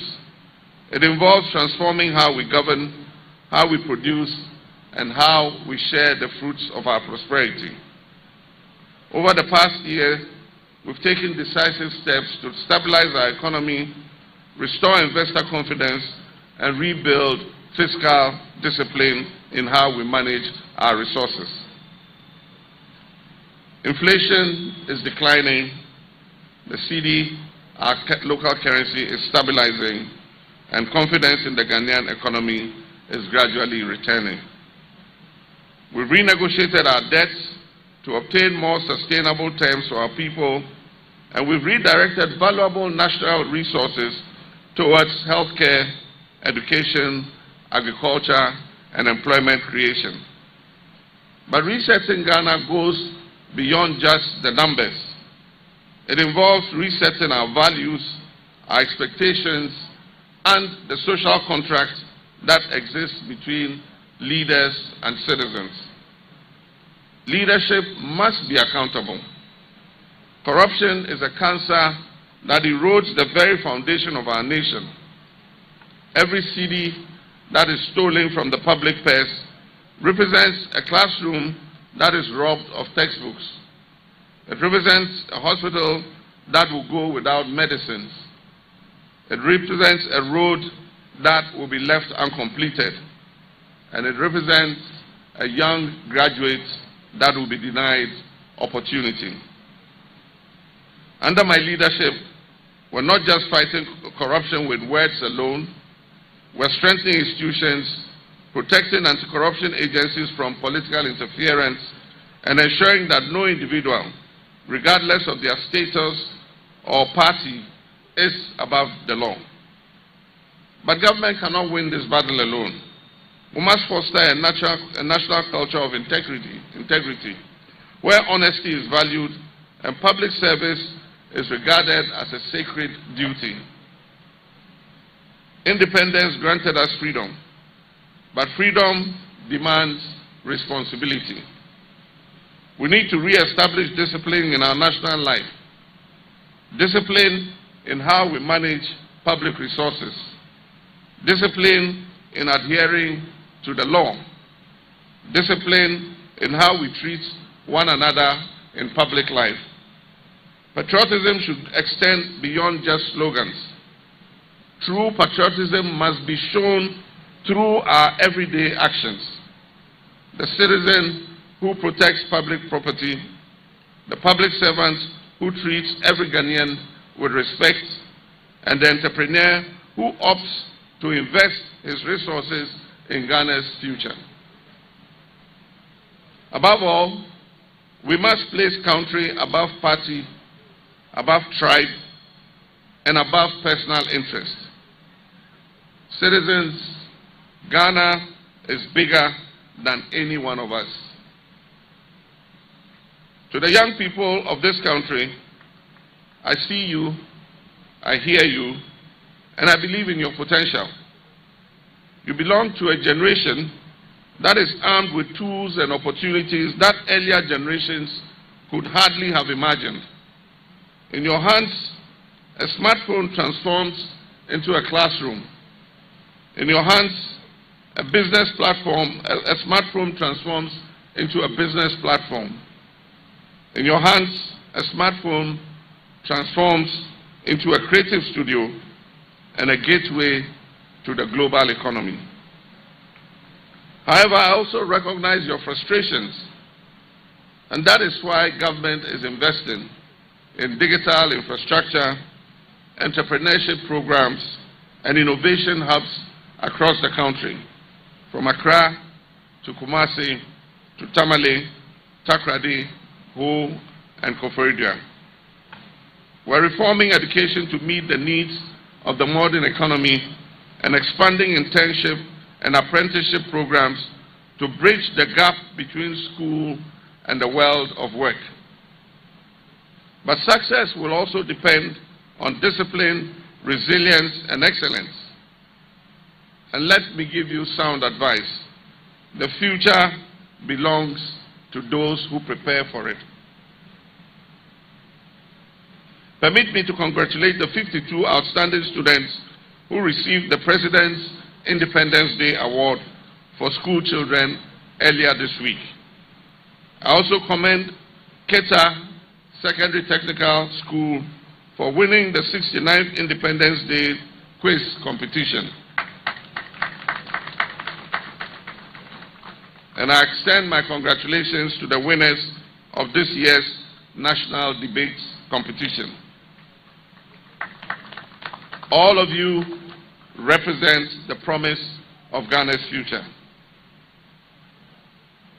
My fellow countrymen and women, I'm pleased to announce that I have assented to the 24-Hour Economy Authority Bill, and it has now become law.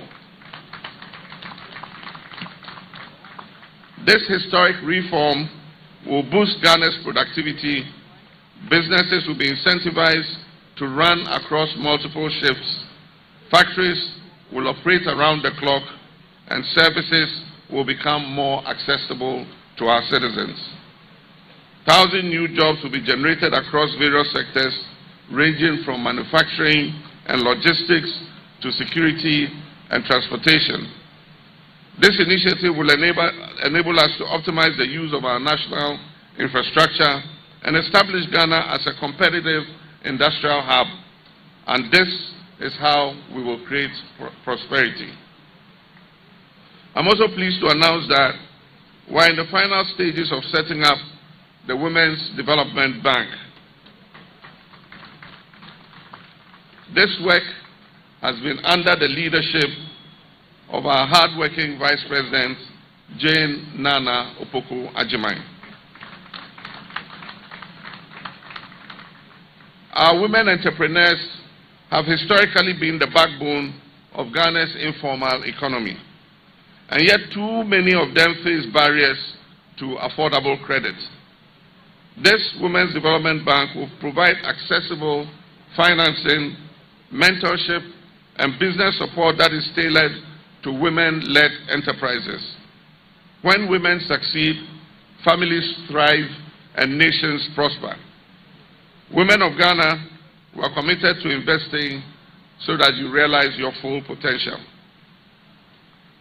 Ghana's destiny is inseparable from Africa's destiny.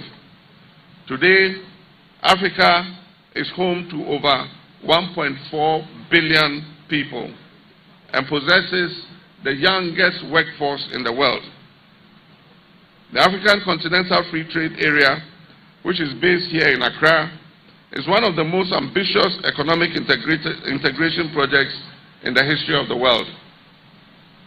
A unified market for African goods and services, a platform for African innovation, a foundation for Africa's economic sovereignty. Ghana will continue to lead by example, demonstrating that democracy, economic reform, and African unity can succeed together. As we approach the milestone of Ghana's 70th anniversary next year, let us reaffirm our national vision. A vision of a Ghana where no child will go to bed hungry. And a Ghana where education is accessible and empowering, a Ghana where healthcare is affordable and accessible, a Ghana with world-class infrastructure, a Ghana that produces what it consumes, a Ghana where merit and not connections decides opportunity, a Ghana that is digitally connected from Aflao to Hamile, a Ghana that preserves its forests and environment for future generations. This vision is within reach, but it requires our collective efforts. My fellow Ghanaians, 69 years ago, our nation was born in hope, and together we gather here this morning to renew that hope. The journey has not always been smooth. We have stumbled and often felt disappointed in ourselves, but we have never given up. There's resilience that defines the Ghanaian spirit still lives on. As your president, I pledge to serve with integrity, humility, and unwavering dedication to the welfare of our people. But Ghana's progress cannot rely solely on my leadership. It will depend on every citizen doing their part. Wherever you are, whatever you do your part with excellence. Do it for Ghana, do it for Africa, and do it for the generations yet unborn. Ladies, as I conclude, building prosperity, inspiring hope is not merely today's theme. It is our national mission. Today we celebrate how far we have come, and when we leave here, tomorrow we must commit ourselves to how far we will go. May God bless our homeland Ghana and make our nation great and strong. Long live Ghana and long live African unity. I thank you.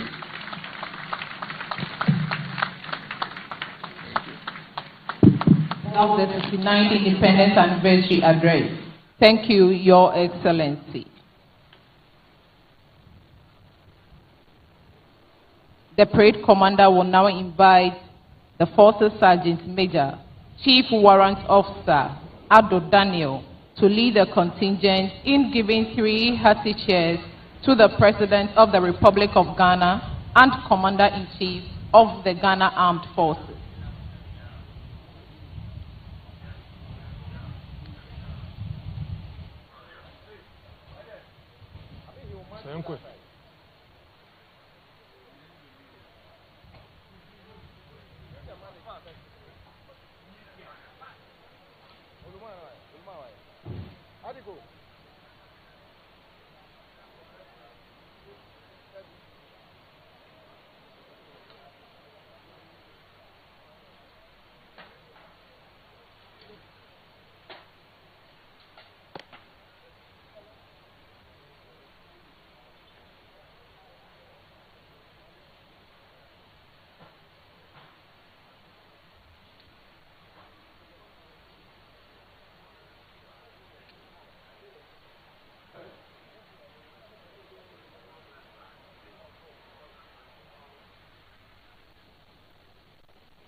Forces Sergeant Major. To the front.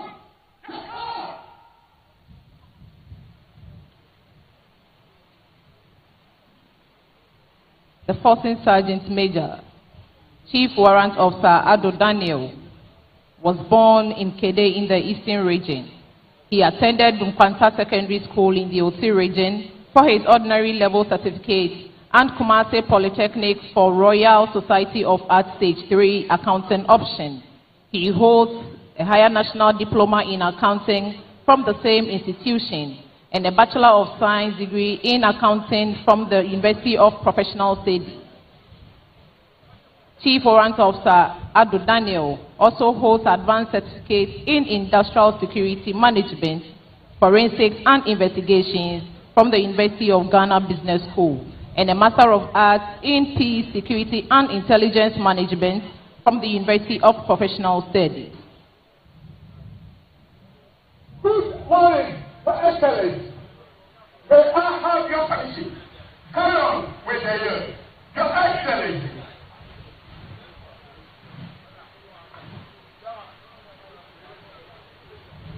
He was enlisted into the Ghana Army on 5th January 1996 and posted to 4th Infantry Battalion in Kumasi until his current appointment as a Forces Sergeant Major of the Ghana Armed Forces. Chief Warrant Officer Ado Daniel has served with distinction as a machine gun warrant officer at the Army Combat Training School, the Regimental Sergeant Major for Ghana Battalion in the Democratic Republic of Congo Battalion, and Command Sergeant Major, Central Command Headquarters in Kumasi, and the Sergeant Major of the Ghana Army.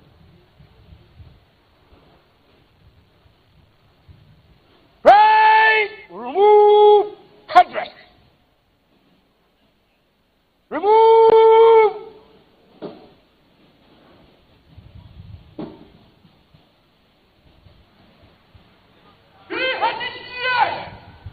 On the review officer, the President and the Commander-in-Chief of the Ghana Armed Forces, His Excellency President John Dramani Mahama. Tabai! Hey! Tabai! Hey! Tabai! Yay! Ghana, Ghana, Ghana, Ota! Yeah! Yeah! Ghana, Ghana, Ghana, Ota! Yeah! Yeah! Ghana! Yeah! Ghana! Oh, yeah!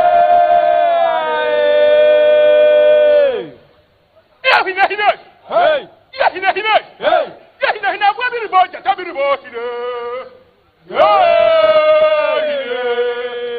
Yeah! Abo miribo, jata miribo. Oh hina.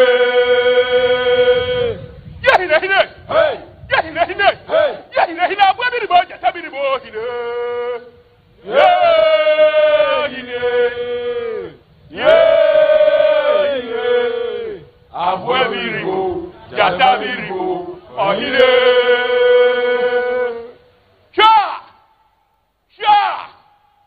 Cha! Amani aba. Yeah. Right. We'll place headdress. Replace.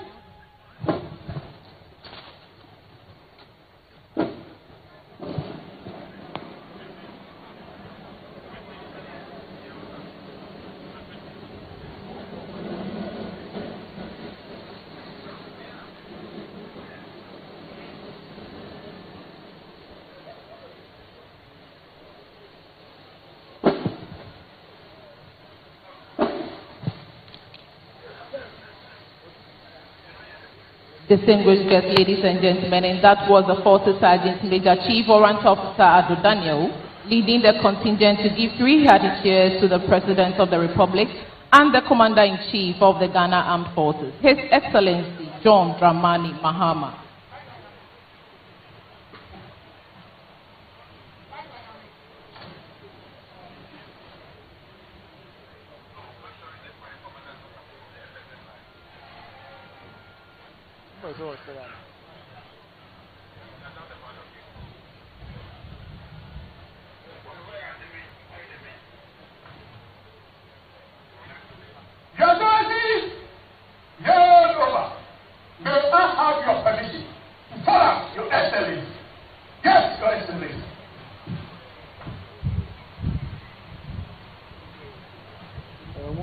mic there. No, homie.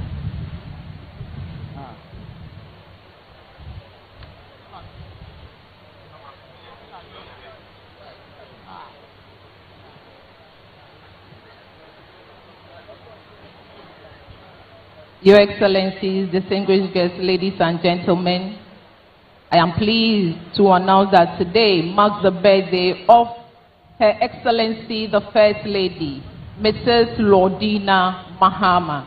Happy birthday, Your Excellency. And before the parade marches off, let us kindly note that the Ghana Armed Forces will not hold Open Day this year. Any inconvenience caused is deeply regretted. However, there will be fireworks display at the Kwame Nkrumah Circle, popularly known as Accra, Dubai, near Obra Sports, this evening at 7 p.m. Pray! So,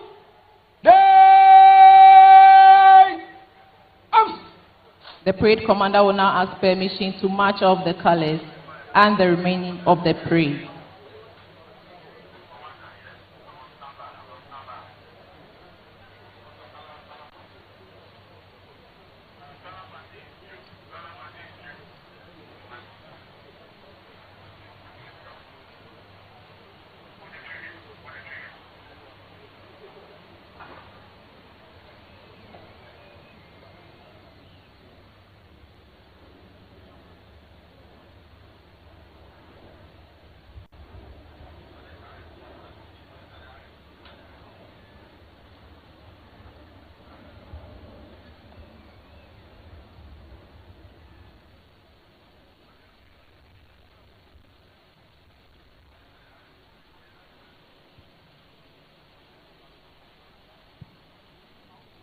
Your Excellency, the 69th Independence Anniversary Parade over. May I have your permission to march off the colors and the remainder of the parade? Your Excellency.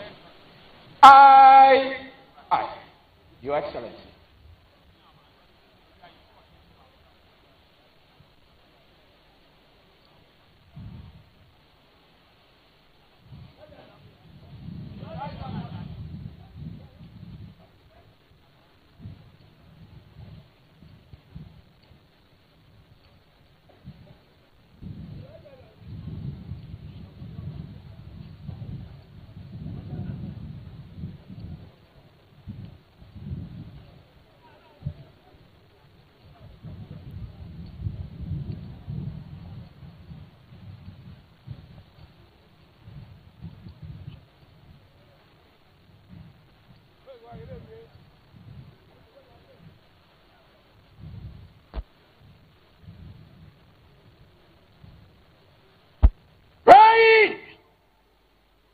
National salute! Shall we please rise for the national anthem? Present! Arms!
Please be seated. Thank you.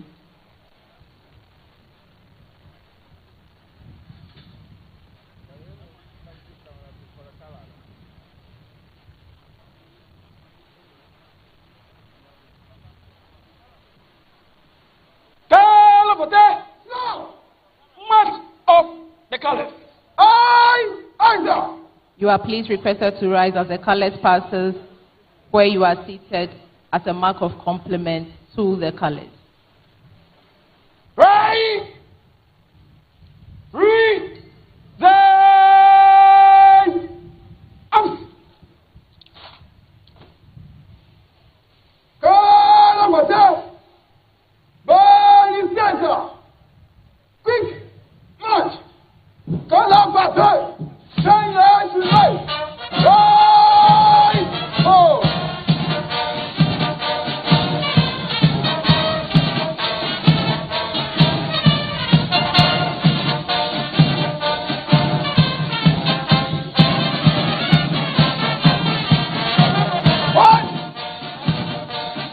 Quick march.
We have come to the end of this year's Independence Day anniversary parade. I humbly request that you remain seated as our dignitaries take leave of the ground. We will see the President of the Republic of Ghana taking leave of us first, followed by the Prime Minister of the Federation of States, Kate and Nevis, and then followed by the Vice President of the Republic of Ghana. We would like to express our sincere appreciation to you all for your attendance and participation. I am Lieutenant Colonel Rita Anane from the Department of Public Relations, Ghana Armed Forces, and I have been your Mistress of Ceremonies for today's program. My co-Master of Ceremonies is Mr. Daniel Feni, Head of Public Relations Unit of the Ghana Education Service. We wish you all safe journeys as you travel to your various destinations, and may God richly bless us all. Thank you.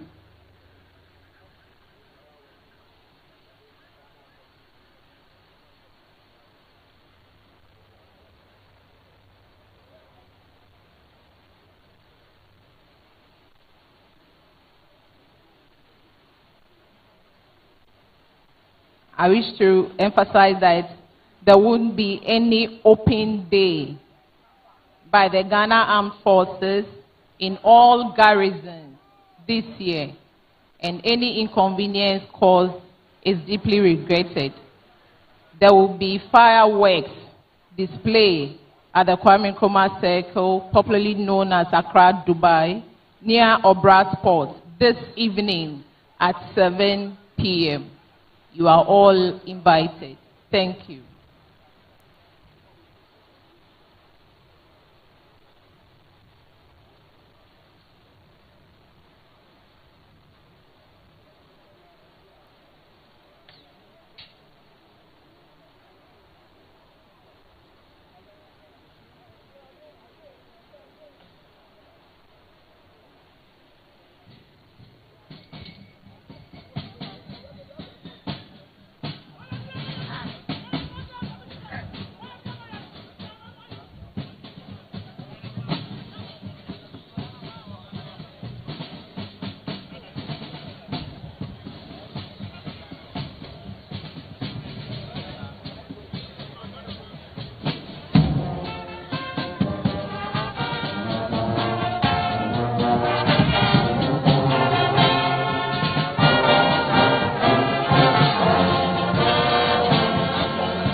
twice. Say, take over. Yes, sir.